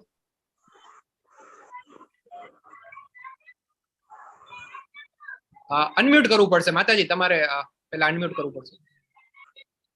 હાજી, હરે કૃષ્ણ. હરે કૃષ્ણ. આજે આપણે કહેવામાં જ આવે છે કે જન સેવા એ જ પ્રભુ સેવા. એટલે ઘણી વખત આપણે જે માણસોનું સારું કલ્યાણ કરીએ તો આપણા દ્વારા કંઈ પણ એનું સેવા થાય તો એ પ્રભુ સેવા સમાન જ ગણાય છે, એવો મારો અભિપ્રાય છે. ઓકે, તો આપનું કેવું છે કે માનવ સેવા એ જ માધવ સેવા છે, બરાબર ને? જન સેવા એ જ પ્રભુ સેવા. Okay, done. ઉર્મિલા સાધુજી, હરે કૃષ્ણ, આપ અનમ્યુટ કરીને બોલી શકો છો. હરે કૃષ્ણ પ્રભુ. હરે કૃષ્ણ. માનવ સેવા એ માધવ સેવા નથી. માનવ સેવા એ માધવ સેવા નથી. ઓકે, બરાબર. પરેશ શાહ પ્રભુ, સુરત થી, હરે કૃષ્ણ. હરે કૃષ્ણ પ્રભુ. હરે કૃષ્ણ પ્રભુ. માનવ સેવા એ માધવ સેવા નથી, કારણ કે માનવ સેવા જે છે એ છે તો કાર્ય સારું, બરાબર, એનાથી પુણ્ય તમે કમાવી શકો છો, પણ એ પુણ્યને ભોગવવા માટે પણ પાછું ધરતી પર તમારા જન્મ મૃત્યુ જરા વ્યાધિમાં તમારે ફસાવવું પડે છે. આ જો ખબર પડી જાય, આ ભાગવતમના ક્લાસ એટેન્ડ કરતા હોય ને અને એમના શબ્દોમાં જ ખબર પડી જાય. થેન્ક યુ પ્રભુ, હરિ બોલ, ખૂબ સરસ. આશુતોષ ત્રિવેદીજી, હરે કૃષ્ણ. હરે કૃષ્ણ પ્રભુજી. માનવ સેવા અને માધવ સેવા બંને સમાન નથી, કારણ કે માનવ સેવા તમે કામ કરો એટલે તમે સારી ભાવનાથી કામ કરતા હો, પણ ઘણી વાર એવું થાય કે તમે ઘણી બધી માનવ સેવા કરો તો કોઈ ને કોઈ જગ્યાએ તમારી સત્તા વૃત્તિ આવી જાય. પણ તમે માધવ સેવા કરો તેમાં કોઈ તમારી સત્તા વૃત્તિ ન હોય, તમે ભાવથી કરતા તો આવે નહીં. અને બીજું કે માધવ સેવા કરો તો તમે જન્મ મૃત્યુના ચક્કરમાંથી છૂટી શકવા તમને ચાન્સીસ છે, જે માનવ સેવાનો એ ચાન્સીસ નથી લાગતા કે તમે જન્મ મૃત્યુના ચક્કરથી છૂટી શકો. તમે 100% તમે પુણ્ય ભેગા કરી શકો, જેમ પ્રભુજીએ કહ્યું હતું, તમે પુણ્ય ભેગા કરી શકો, પણ આગળ પુણ્ય ભોગવવા પર તમારે આવું જ પડે કે માધવ સેવા કરીને આપણે છૂટી જઈએ ચક્કરમાંથી. ઓકે પ્રભુ, thank you, Hare Krishna. Yes, last એક આપણે આન્સર લઈ લઈએ. વિજયા ઝાલાજી. હરે કૃષ્ણ પ્રભુજી, આવી ગયું છે ઓલમોસ્ટ. તો બસ માનવ સેવા એ કર્મ બાંધે છે આપણને, અને એ કર્મ ભોગવવા માટે મતલબ આપણને ફરી ફરી આવવું પડે છે. જો સારા કર્મ હશે તો ઉચ્ચ લોકની પ્રાપ્તિ થાય છે, અને વળી પાછું પુણ્ય ક્ષયે ફરી આવવું પડે છે પૃથ્વી પર. જ્યારે માધવ સેવા આ બધામાંથી મુક્ત કરે છે આપણને. Okay, thank you very much બધા જે લોકોએ જવાબ આપ્યા. રૂપલ ભટ્ટજી, વિજયા ઝાલાજી, આશુતોષ ત્રિવેદીજી, પરેશ શાહ પ્રભુ, અને હજી કોઈ આઈ થિંક 5 લોકોએ જવાબ આપ્યા. મુકેશ પ્રભુ. હાજી, મુકેશ પ્રભુ. યસ, થેન્ક યુ પ્રભુ. આના સાથે કનેક્ટેડ એક સ્ટોરી છે, એ સ્ટોરી આપણે સાંભળીએ. વળી પાછી સ્ટોરી હજી હમણાં તો એક પૂરી થઈ. નામાનિષ્ઠા પ્રભુએ એવો સરસ કોર્સ ડિઝાઇન કર્યો છે ને કે બધી વાર્તાઓ સાથે જ ભણી લીધી છે. અને આ વાર્તાઓ એટલે કે મારા કે તમારા ઘરની વાર્તા નથી. આ વાર્તા બધી શ્રીમદ ભાગવતમ શાસ્ત્રોની અંદર લખેલી વાર્તા છે. તો એક વાર્તા છે, સ્ટોરી છે. પ્લીઝ જેનો અવાજ આવી રહ્યો છે મ્યુટ રાખજો તમે. વાર્તા છે નૃગ, રાજા નૃગ એની ઘટના છે. તો રાજા નૃગ કરીને એક મોટો રાજા થઈ ગયો. એ બહુ મોટો, મતલબ ચક્રવર્તી સમ્રાટ જેવો રાજા હતો, અને એ દાન કરવા માટે બહુ જ ફેમસ હતો. બહુ મોટા મોટા દાન કરતો હતો. તો એની સાથેની આખી ઘટના છે. પેલું કહેવાય ને કે ફ્લેશબેકમાં જાય, પેલા કોઈ પણ પેલી ચાલુ થાય ને તો ફ્લેશબેકમાં. તો પેલા આપણે લાઈવ સીનમાં આવીએ. લાઈવ સીન કંઈક એવું છે, દ્વારિકાની અંદર ભગવાનના, પેલા તો મને જવાબ આપો ચલો, દ્વારિકાની અંદર ભગવાનનો જે મહેલ હતો એમાં કેટલી રાણીઓ હતી? ભગવાનની કેટલી રાણીઓ હતી? કૃષ્ણ ભગવાનની 16,108 રાણીઓ, હે ને? 16,108 રાણી હતી, અને દરેક રાણીથી ભગવાનને 10 પુત્રો હતા. ટોટલ ભગવાનનું ફેમિલી લગભગ 1.5 લાખ નું તો ભગવાનનું પોતાનું ફેમિલી થઈ ગયું. આને પછી વધારે ડિટેલમાં સમજવું તો ભાગવતમમાં આવવું પડે. આમાં જો તમને બેઝિક સવાલ આવતો હોય 16,000 રાણી ને આવું બધું કેમ, તો એ હવે લેવલ 1 માં એટલો ટાઈમ નથી કે આપણે ડિસ્ક્રાઇબ કરી શકીએ, પણ એ ભગવાનની એક દિવ્ય લીલાનો પાર્ટ છે. તો એ ભગવાનની 16,000 રાણીઓ અને એના બધા બાળકો, 10 બાળકો, એટલે 1,60,000 કે સમથિંગ જે ફિગર આવે એટલા તો ભગવાનનું પોતાનું ફેમિલી. તો એક વખત ઉનાળાનો બપોરનો ટાઈમ હતો, વેકેશન, આવો મે મહિના જેવો. બાળકો જે બધા એમને ત્યાં દ્વારિકામાં પાદરમાં ગામની બહાર ફરતા હતા, રમતા. પેલું કે ને કે ખરી બપોરે બધા છોકરાઓ શું કરે વેકેશનમાં, તો કે રખડતા હોય, મસ્તી મજાક કરતા હોય. એવી રીતે રમતા હતા. રમતા એ લોકોને તરસ લાગી. તો શું કર્યું, ત્યાં તો એ ટાઈમમાં કેવું હતું કે કુવા હોય, કુવામાંથી પાણી પીવાનું હોય. પેલું ઘરેથી પેલી હા, ફ્લાસ્ક કે પેલી વોટર બોટલ કે એવું ના હોય કે ઘરેથી વોટર બેગ લઈને ગયા હોય. જેવી તરસ લાગે એટલે કૂવો શોધવાનો, કૂવામાંથી સિંચીને પાણી પીવાનું. તો એ લોકો એક કૂવામાં જાય છે, કૂવામાંથી પાણી સિંચવા જાય છે. જેવા કૂવાની અંદર જોવે છે ને, તો કૂવાની અંદર એમને એક મોટી ગરોળી દેખાય છે. આમ કિંગ સાઇઝ ગરોળી, એટલે તમે આમ સમજી શકો કે મે બી મગરના જેટલા આકારની મોટી ગરોળી. અને બહુ એકદમ ઊંડે હોય છે અને ફસાઈ ગઈ હોય છે. બારે નીકળવાની કોશિશ કરે છે પણ નથી નીકળી શકતો. એટલે તો બધા ભગવાનના બાળકો હતા. એમને તો કર્મયોગ એમને તો શીખેલો જ હોય. એવું નહીં કે આ ભાઈ આ તો કર્મ છે, એનું કર્મ ભલે પડ્યું. એ લોકો કોશિશ કરે છે કે એને કઈ રીતે બચાવી શકાય. બધા પોતપોતાના વસ્ત્રના ઉપવસ્ત્રમાંથી એમ થોડુંક એક પેલું દોરડું જેવું બનાવી ગાંઠ બાંધી અને કોશિશ કરે છે એને ખેંચવાની, પણ કઈ મેળ પડતો નથી. બાળકો હોય છે, નથી કરી શકતા. એટલે શું કે તો ભાઈ ચાલો આપણે સૌથી પહેલા આપણે પપ્પા પાસે જઈએ, એમના પિતાજી પાસે જાય છે. કૃષ્ણ ભગવાન પાસે આવે છે, દોડતા દોડતા જાય છે કે ચાલો ચાલો ચલો. કે શું થયું? તો ભાઈ એક એવું કામ છે તમારા સિવાય કોઈથી થાય એમ નથી. કૃષ્ણ ભગવાનને લઈ જાય છે અને બતાવે છે. તો કુવાની અંદર ભગવાન જોવે છે એકદમ ઊંડે ઊંડે ઊંડે મોટી ગરોળી હતી. તો ભગવાન માટે તો ઈઝી છે. ભગવાન પોતાનો હાથ આમ નીચે નાખે છે અને હાથ ઓટોમેટિક લાંબો થતો જાય છે અને છેક ગરોળી સુધી પહોંચી જાય છે. અને જેવો ભગવાનનો હાથ ટચ થાય છે ને, એ ગરોળી જે છે એ એકદમ આમ દિવ્ય મનુષ્ય પુરુષમાં એનું રૂપાંતર થઈ જાય છે. બધા આમ ચોંકી જાય છે, અરે આ કોણ છે? તો બધા આસપાસ લોકો બધા ભેગા થઈ જાય છે કે આ શું છે, કોણ છે? ભગવાન કે કોણ છો તમે? એટલે પેલો મૃગ રાજા જે છે, હવે ફ્લેશબેક આવે છે કે ભગવાન તમને તો બધી ખબર છે, પણ ચલો તમે કહી રહ્યા છો. તો પછી પોતાની વાર્તા કહે છે આખી, કે હું છે ગયા જન્મમાં મૃગ રાજા હતો. બધા આમ ચોંકી જાય છે આસપાસ. મૃગ રાજા, ઓહો, તો મોટા ચક્રવર્તી સમ્રાટ રાજા હતા અને હી વોઝ વેરી ફેમસ. દાન કરવા માટે ખૂબ જ પ્રસિદ્ધ હતા. એમની કેમ આવી ઘટના, મતલબ એમની સાથે કેમ આવું ઘટ્યું કે એ ગરોળી બની ગયા? તો પછી પોતાની આખી સ્ટોરી કહે છે ફ્લેશબેકમાં કે મને દાન, યજ્ઞ, બલિદાન બધું કરવાનો ખૂબ જ શોખ હતો. એક વખત એવું થયું અને એ દાન એટલે કેટલું દાન કરતા ખબર છે? ઓઢળો કામ, ગણી ન શકાય એટલું દાન કરતા. એ જમાનો હતો ને, એ જમાનામાં સૌથી મોટી જે મેઇન જે કરન્સી હોય ને એ હતી ગાયો કહેવાતી. હે ને? કોની પાસે કેટલી ગાયો છે એના આધારે એ કેટલો રીચ છે, કેટલો ધનાઢ્ય છે, એની ગણતરી થતી. કૃષ્ણ બુકનું જે લોકો રીડિંગ કરતા હશે એમને ખ્યાલ હશે. ભક્તિ વૃક્ષના આપણા ક્લાસીસ ચાલતા હોય છે. ભક્તિ વૃક્ષ તમે બધા અટેન્ડ કરો છો? આમાંથી કેટલા લોકો ભક્તિ વૃક્ષમાં નથી જોડાયા હજી સુધી? એ કહો ચલો પહેલા તો. ભક્તિ વૃક્ષના ક્લાસમાં આપણે કૃષ્ણ બુકનું રીડિંગ કરતા હોઈએ છીએ. ભક્તિ વૃક્ષમાં નથી જોડાયા એવા કેટલા? પ્લીઝ હેન્ડ રેઝ કરશો તમે? હેન્ડ રેઝ કરજો તમારો, તો ખ્યાલ આવે. ભક્તિ વૃક્ષ વેરી ઇમ્પોર્ટન્ટ.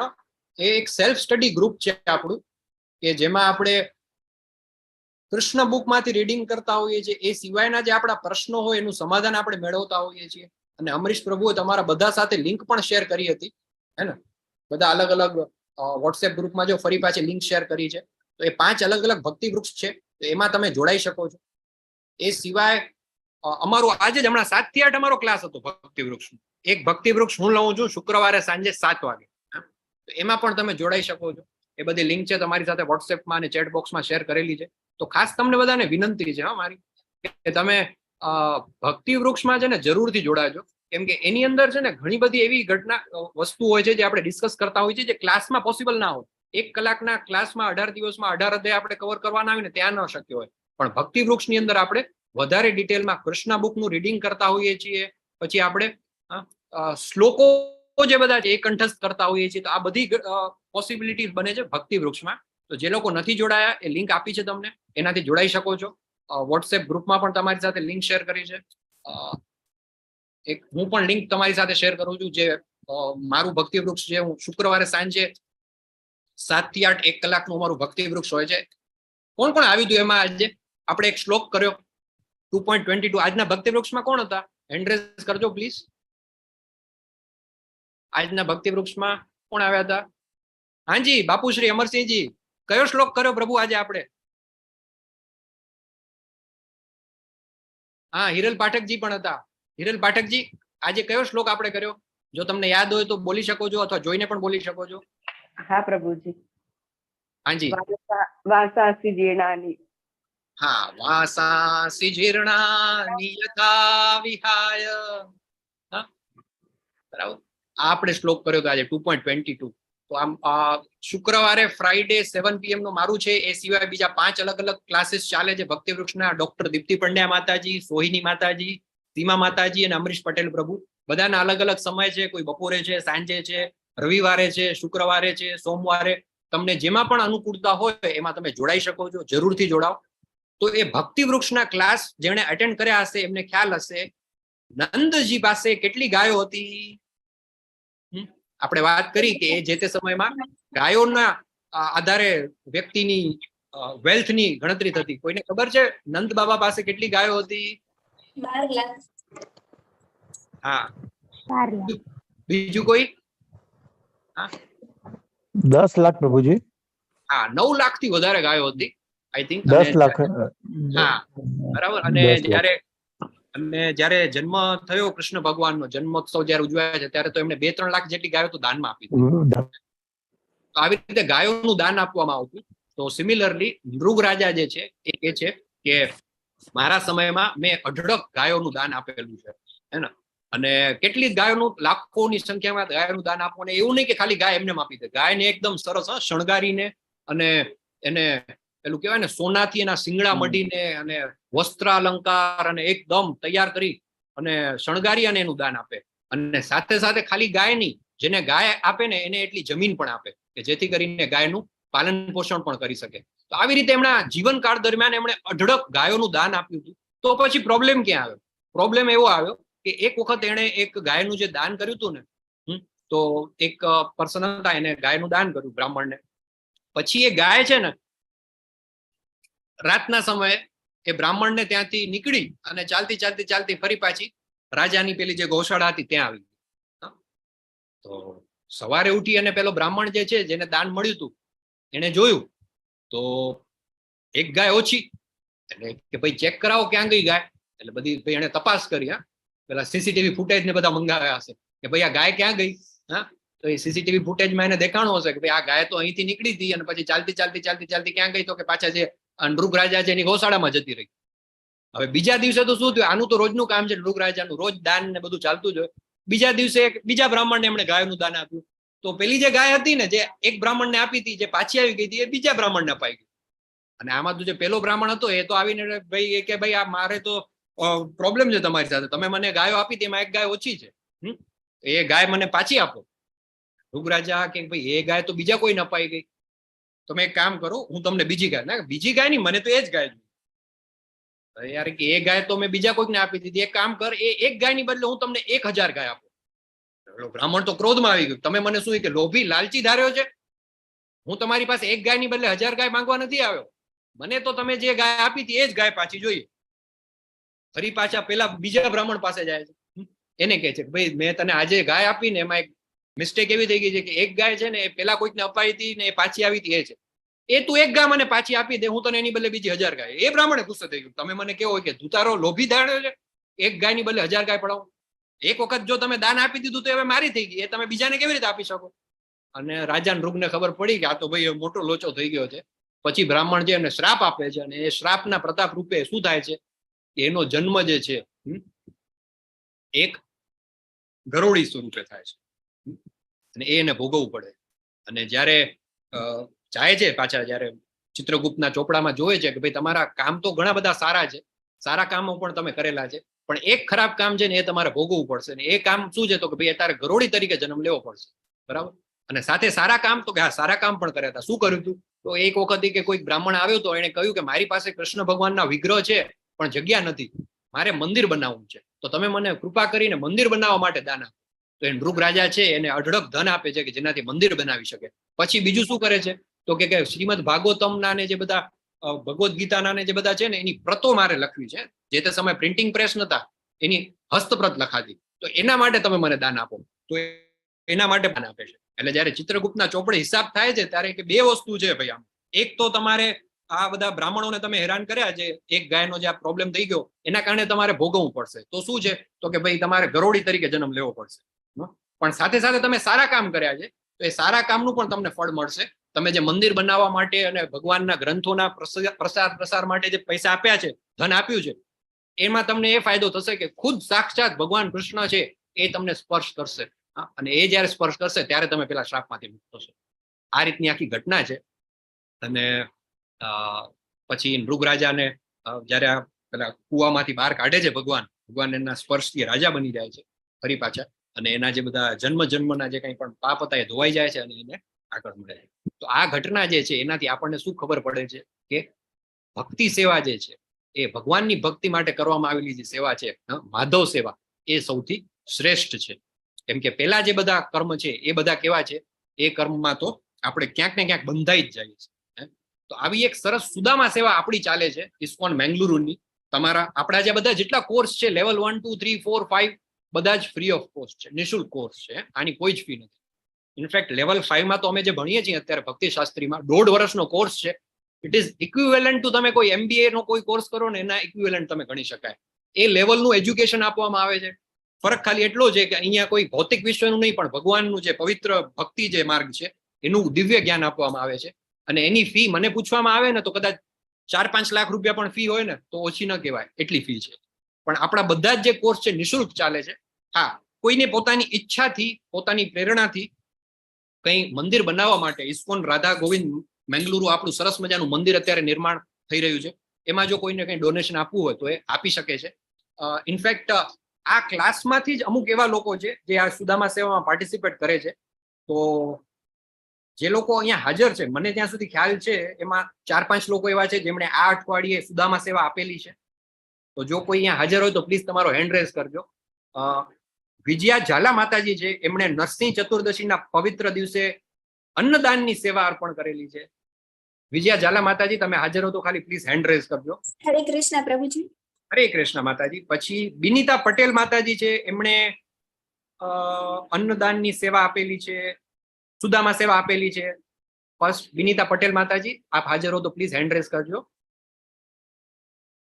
એ સિવાય પણ ઘણા બધા લોકો છે, એમાંથી અત્યારે કોણ હાજર છે મને ખ્યાલ નથી, પણ જ્યોત્સના પટેલજી, કલ્પનાજી, જયશ્રી પટેલજી, મિતુલ ભટ્ટજી અને મૌલી માતાજી અને વિજયા ઝાલાજી. તો ચલો, અને હીર પટેલ માતાજી, આ બધા લોકોએ ગયા અઠવાડિયામાં સુદામા સેવા અર્પણ કરી છે. તો આપણે બધા જ શું કરીશું, એક વખત આપણા 2 હાથ ઊંચા કરી અને આપણે એમના માટે જે ભગવાનના ભક્તોએ ભગવાનની આ સેવા કરેલી છે, શરદ વ્યાસજી પણ આપણી સાથે હાજર છે, તો એમની સુદામા સેવા જે આ અઠવાડિયે એમણે કરેલી છે એના માટે આપણે 2 હાથ ઊંચા કરીને એક વખત હરે કૃષ્ણ મહામંત્ર બોલશું. બરાબર?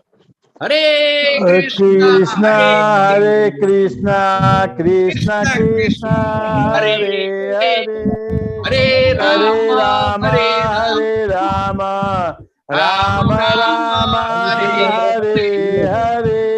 હરે કૃષ્ણ. ભગવાન કૃષ્ણ છે તમને લોકોને આટલી ફરીથી આવીને આવી શક્તિ આપતા રહે કે તમે તમારા જે સંસાધનો છે, તમારા જે સ્કિલ છે, દાન એટલે જરૂરી નથી કે પૈસાનું જ દાન થાય, તમે તમારા સમયનું પણ દાન કરી શકો. તમારામાં કોઈ સ્કિલ હોય, તમને એવું લાગતું કે તમને સારું બોલતા આવડે છે તો તમે ટીચર બની શકો અને ભગવાનના જે દિવ્ય સંદેશ છે બીજા લોકો સુધી પહોંચાડી શકો. તમે સારા ચિત્રો બનાવતા હો, તમે સારું ગાતા હો, તમે સારી રસોઈ બનાવતા હો. આપણો ઇસ્કોન મેંગલુરુનો સાત્વિક રસોઈનો પણ એક ક્લાસ ચાલે છે. દર શનિવારે સાંજે 5 વાગે જનરલી હોય છે સાત્વિક ભોગ. એમાં માતાજી બધા જે છે એ કયો ભગવાનને પ્રસાદ ધરાવી શકાય એવી નવી વાનગીઓ, ડુંગળી લસણ વગરની અને ચા કોફી વગરના પેય છે, એ કેવી રીતે બનાવવા એના પણ ક્લાસ ચાલે. તો કોઈ જ એવી વસ્તુ નથી જે તમે ન કરી શકો. તો જ્યાં પણ આપણે છીએ, જેવી પણ રીતે આપણું જે કર્મયોગ કૃષ્ણ ભાવના, આ જે 5મો અધ્યાય છે એનું જે મેઇન ટેક અવે છે એ જ છે. આપણે જે કંઈ પણ કર્મ કરીએ છીએ એના સેન્ટરમાં આપણે કૃષ્ણ ભગવાનને રાખીએ. ભક્તિ રસામૃત સિંધુ જે છે એની અંદર જ્યારે મુક્તિ મેળવવા માટે આતુર વ્યક્તિઓ પરમ પુરુષ ભગવાનને એને પામવા માટે શું કરે છે કે વસ્તુઓનો ત્યાગ કરે છે, તેમને ભૌતિક માની લે છે. ત્યારે તેમનો ત્યાગ છે કેવો કહેવાય છે? અપૂર્ણ કહેવાય છે. ભગવાનને લગતી વસ્તુનો ત્યાગ કરે પણ કેવી રીતે? ભૌતિક માની લે, તો એ ત્યાગ અપૂર્ણ કહેવાય છે. તો કર્મયોગ કે કર્મ સંન્યાસ, તો એમાં ભગવાન જવાબ આપે છે, જ્ઞેયસ નિત્ય સંન્યાસી યો ન દ્વેષ્ટિ ન કાંક્ષતિ નિર્દ્વંદો હિ મહાબાહો સુખમ બંધાત પ્રમુચ્યતે. જે મનુષ્ય ન તો કર્મફળનો તિરસ્કાર કરે છે અને ન કર્મફળની ઈચ્છા રાખે છે તેને નિત્ય સંન્યાસી જાણવો. હે મહાબાહો અર્જુન, આવો મનુષ્ય સર્વ દ્વંદ્વોથી રહિત થઈ ભૌતિક બંધનને સહજમાં પાર કરી સંપૂર્ણપણે મુક્ત થઈ જાય છે. સર્વ દ્વંદ્વ એટલે સુખ અને દુઃખ, ખુશી અને નિરાશા, ગરમી અને ઠંડી, આ બધા જ દ્વંદ્વો કહેવાય. તો જે મનુષ્ય આવા બધા જ જેટલા પણ પેલા બધા દ્વંદ છે એનાથી કર્મફળનો તિરસ્કાર કરે, ન કર્મફળની ઈચ્છા રાખે, એ નિત્ય સંન્યાસી બની જાય. રાઈટ હેન્ડ સાઈડમાં જે ચિત્ર છે, નામાચાર્ય શીલા હરિદાસ ઠાકુરજી, જે બાય બર્થ મોમેડન હતા, મુસ્લિમ પરિવારમાં એમનો જન્મ થયો હતો, પણ એમને એક આચાર્ય માનવામાં આવે છે. ચૈતન્ય મહાપ્રભુના દિવ્ય સંદેશને ઘરે ઘરે ફેલાવવા માટે એ રોજની 192 માળા કરતા, હરે કૃષ્ણ મહામંત્રની 192 માળા. એક મંત્ર, એક માળામાં 108 મંત્ર, અને એક મંત્રમાં 16 વખત ભગવાનનું નામ આવે. તો 192 ગુણ્યા 108 ગુણ્યા 16 તમે કરશો તો લગભગ 3 લાખની આસપાસ આંકડો આવે. 3 લાખથી વધારે નામ ભગવાનના રોજ લેતા. અને એને એના જ જે પેલા સંપ્રદાયના જે લોકો હતા એ લોકોએ કહ્યું કે ભાઈ તું આમ છોડી દે, તું મુસ્લિમ છો અને તું આ કેમ પેલું કેવાય, શું કે છે લોકો, કુફર, કાફિર કહેવાતું, બીજા ભગવાનમાં માનસ અને એનું નામ લે છે, એને કોરડા મારે છે, એને મારી નાખવાના પ્રયાસ કરે છે. પણ જે હરિદાસ ઠાકુરજી જે છે એ કંઈ જ છોડતા નથી અને ભગવાનના નામ સાથે સંકળાયેલા રહે છે. એટલે ભગવાન એ કહે છે કે જે આવી રીતે કર્મફળનો તિરસ્કાર કરે, ન કર્મફળની ઈચ્છા રાખે, તેને નિત્ય સંન્યાસી જાણવો અને એ બધા જ દ્વંદોથી મુક્ત થઈ જાય છે. એટલે ભગવાન એ કહે છે પરિણામોનો ત્યાગ કર, ક્રિયાનો નહીં. સંન્યાસસ્તુ મહાબાહો દુઃખમ આપતું યોગત યોગયુક્તો મુનિર્બ્રહ્મ ન ચિરેણાધિગચ્છતિ. ભગવત ભક્તિમાં જોડાયા વિના કેવળ સમગ્ર કર્મોનો પરિત્યાગ કરવા માત્રથી કોઈ મનુષ્ય સુખી થઈ શકતો નથી, પરંતુ ભક્તિમય સેવામાં પરોવાયેલો વિચાર મનુષ્ય પરમેશ્વરને તરત જ પ્રાપ્ત કરે છે. જે મનુષ્ય ભક્તિભાવે કર્મ કરે છે, જે વિશુદ્ધ આત્મા છે અને જે પોતાના મન તથા ઇન્દ્રિયોને વશમાં રાખી શકે છે, તે સૌને પ્રિય હોય છે અને બધા જીવો તેને પ્રિય હોય છે. એવો મનુષ્ય હંમેશા કાર્યરત રહેતો હોવા છતાં કદાપી લિપ્ત થતો નથી. તો આ જગતમાં રહીને વ્યક્તિ પોતાની ફરજ છે કેવી રીતે નિભાવી શકે છે? તો એ જેવી રીતે જળ કમળવત બ્રહ્મણ્યાધાય કર્માણી સંગમ ત્યક્ત્વા કરોતિ ય લિપ્યતે ન સ પાપે ન પદ્મ પત્ર મિવાંભસા. જે મનુષ્ય કર્મફળ પરમેશ્વરને સમર્પિત કરી આસક્તિ રહિત થઈને પોતાનું કર્તવ્ય કર્મ કરે છે, તે જેમ કમળપત્ર જળથી અસ્પર્શ રહે છે, તેમ પાપ કર્મોથી અલિપ્ત રહે છે. એટલે આપણે જે કંઈ પણ કર્મ કરીએ છીએ ભગવાનને સેન્ટરમાં રાખીને કરીએ છીએ અને સાથે સાથે એના ફળથી આપણે પોતાને અલગ કરી લઈએ. મારું જે કર્મ છે હું કરીશ, એનું ફળ શું હશે એની આશા નહીં રાખું. તો એ કેવા થઈ જાય છે? જળ કમળવત. જેમ કમળ છે, કમળનું તમે જોયું છે પુષ્પ કેવું હોય? પાણીની અંદર હોય પણ પાણી એને સ્પર્શી નથી શકતું, હે ને? એ પાણીમાં મિક્સ નથી થઈ જતું, પાણી છે એનાથી અલગ જ રહે, એને કહેવાય જળ કમળવત. તો ભગવાન કહે છે કે આવી જ રીતે જે મનુષ્ય મને પોતાનું બધું અર્પણ કરી દે છે એ એના કર્મના બંધનમાં બંધાતો નથી. યોગીજનો અનાસક્ત થઈને શરીર, મન, બુદ્ધિ અને ઇન્દ્રિયો દ્વારા પણ કેવળ આત્મશુદ્ધિના હેતુ માટે જ કર્મ કરે. આપણી ઇન્દ્રિયો છે, અલગ અલગ ઇન્દ્રિયોથી આપણે અલગ અલગ કર્મ કરી શકીએ. આંખોથી આપણે શું કરી શકીએ? આપણે જોઈ શકીએ. તો આપણે શું જોવું જોઈએ? આંખોથી આપણે રાધા કૃષ્ણ, શ્રી શ્રી રાધા ગોવિંદ, તમે આંખો બંધ કરો એટલે શ્રી શ્રી રાધા ગોવિંદની છબી તમારી સાથે. કર્ણોથી, કાનથી આપણે શું સાંભળવું જોઈએ? તો ભગવાનનો દિવ્ય જે સંદેશ છે, હરિનામ સંકીર્તન સાંભળવું જોઈએ આપણે. શ્રવણમ, આપણે ભગવદ્ ગીતા, શ્રીમદ ભાગવતમ, એનો દિવ્ય સંદેશ છે એ આપણે સાંભળવો જોઈએ. હાથથી આપણે શું કરી શકીએ? તો આપણે હાથોને ભગવાનની સેવામાં અર્પણ કરી શકીએ, હાથોથી આપણે રસોઈ બનાવી શકીએ. પગથી આપણે શું કરી શકીએ? તો ભગવાનના ધામ જે છે એની યાત્રા કરી શકીએ. હાથ પગથી આપણે કીર્તન કરી શકીએ. તો આપણી બધી જ જે ઇન્દ્રિયો છે, શરીર, મન, બુદ્ધિ, ઇન્દ્રિયો, એ બધાનો આપણે ઉપયોગ શેમાં કરીએ છીએ? તો ભગવાન માટે કરીએ છીએ. વિડીયો છે પણ આઈ થિંક અત્યારે પ્લે નહીં થાય, આપણે નેક્સ્ટ ટાઈમ ક્યારે લઈ લેશું. યુક્ત કર્મ ફલમ ત્યક્ત્વા શાંતિ માપનોતિ નૈષ્ઠિકીમ અયુક્ત કામ કારેણ ફલે શક્તો નિબદ્ધતે. ભક્તિમાં જે સ્થિર થયેલો મનુષ્ય છે એ પરમ શાંતિ પામે છે, કારણ કે તે પોતાના સર્વ કર્મના ફળ મને અર્પિત કરે છે. જો અદ્વૈત આચાર્યજી છે, ઉપરનું જે આમાં પિક્ચર છે એ અદ્વૈત આચાર્ય છે, જે ભગવાન ચૈતન્ય મહાપ્રભુ આજથી 500 વર્ષ પહેલા જયારે આવ્યા તો ત્યારે એ પોતાના પાર્ષદો સાથે આવ્યા. તો એ શું કરે છે? તુલસી દળ ભગવાનને અર્પણ કરી અને ભગવાનને આહવાન કરે છે કે તમે આ મૂર્તિમાં પ્રગટ થાઓ. તો આવી રીતે જે પોતાનું મન સર્વ કર્મના ફળ જે ભગવાનને અર્પિત કરે છે એ નિબદ્ધ તે, એ ક્યારે બદ્ધ નથી થતો. પણ જે મનુષ્ય ભગવાન સાથે સંલગ્ન નથી થતો અને પોતાના શ્રમના ફળનો લોભી છે તે બદ્ધ થઈ જાય. જો નીચે ફોટો છે એમાં શું કરે છે? વ્યક્તિ છે, આમ જોઈને જ ખબર પડી જાય કે કંઈક જેને કહેવાય ને અમીશ ખાઈ રહ્યો છે, નોનવેજ ખાઈ રહ્યો છે, દારૂ પી રહ્યો છે. તો એ શું કરે છે? એ પોતાના જે કર્મ છે એનાથી બંધાઈ જાય છે. બંધાઈ જાય છે એટલે પછી જો નેક્સ્ટ જન્મમાં એને શું થાય છે? આ જન્મમાં એ પોતે ડુક્કરનું માંસ ખાય છે, પણ નેક્સ્ટ જન્મમાં એ પોતે ડુક્કર બનીને એને એ બધું જે કંઈ પણ છે એ ભોગવવું પડશે. બરાબર? તો ધીસ આર ધ પોસિબિલિટીઝ. આપણા હાથમાં છે કે આપણે કયો રસ્તો પસંદ કરવો. સર્વ કર્માણી મનસા સંન્યાસ્યાસે સુખમ વશી નવદ્વારે પૂરે દેહી નૈવ કુર્વન્ન કારયન. જે દેહધારી જીવાત્મા છે પોતાની પ્રકૃતિને વશમાં કરી લે છે અને મનથી બધા કર્મોનો પરિત્યાગ કરે છે, તે નવ દ્વાર વાળું નગર કહેવાય છે આ શરીર. તો એ શરીરમાં શું થાય છે? કશું કર્યા કે કરાવ્યા વગર સુખપૂર્વક રહે છે. 9 દ્વાર છે આપણા. 2 કાન છે, આ દ્વાર છે. 2 આંખ છે, નાકના 2 ફણા છે, મુખ છે આપણું, અને જે આપણું જનેન્દ્રિય અને ગુદા દ્વાર. આ 9 દ્વાર વાળું આ નગર કહેવાય છે. જે પોતાના કર્મને પ્રકૃતિને વશમાં કરી લે છે જીવાત્મા, એ મનથી આ બધી વસ્તુનો પરિત્યાગ કરે છે. એ સુખપૂર્વક રહી શકે. જે નથી કરતો એ પછી પુનરપી જન્મમ પુનરપી મરણમ પુનરપી જન્મી જઠરે શયનમ, આખું જે લાઈફ અને ડેથની જે સાયકલ છે એમાં વારંવાર આવ્યા જ કરે છે. જ્ઞાનેન તું તદજ્ઞાનમ યેષામ નાશિતમ આત્મન તેષામ આદિત્ય વજ્ઞાનમ પ્રકાશયતિ તત્પરમ. પરંતુ જ્યારે કોઈ મનુષ્ય અવિદ્યાને નષ્ટ કરનારા જ્ઞાનથી પ્રબુદ્ધ થાય છે, ત્યારે જેવી રીતે દિવસે સૂર્ય દ્વારા બધું પ્રકાશિત થાય છે, તેવી રીતે તેના એ જ્ઞાનથી બધું જ પ્રગટ થઈ જાય છે. વિદ્યા વિનય સંપન્ને બ્રાહ્મણે ગવિ હસ્તિની શુનિચૈવ શોપાકે છે પંડિતા સમદર્શી. પંડિત મનુષ્ય હોય છે એ શું કરે છે? વિનમ્ર સાધુ તેમના યથાર્થ જ્ઞાનના પ્રતાપે શું દેખાય છે? જો આ સ્ક્રીનમાં શું દેખાય છે આ પિક્ચરમાં? કોણ કહેશે? ચલો પ્લીઝ હેન્ડ રેઝ કરજો. શું દેખાય છે તમને સ્ક્રીનમાં? યસ, વિજયા ઝાલાજી. હરે કૃષ્ણ પ્રભુજી. એક સંન્યાસીજી છે અને બાકી ગાય, કૂતરું, હાથી અને બાકી નોર્મલ માણસ. યસ.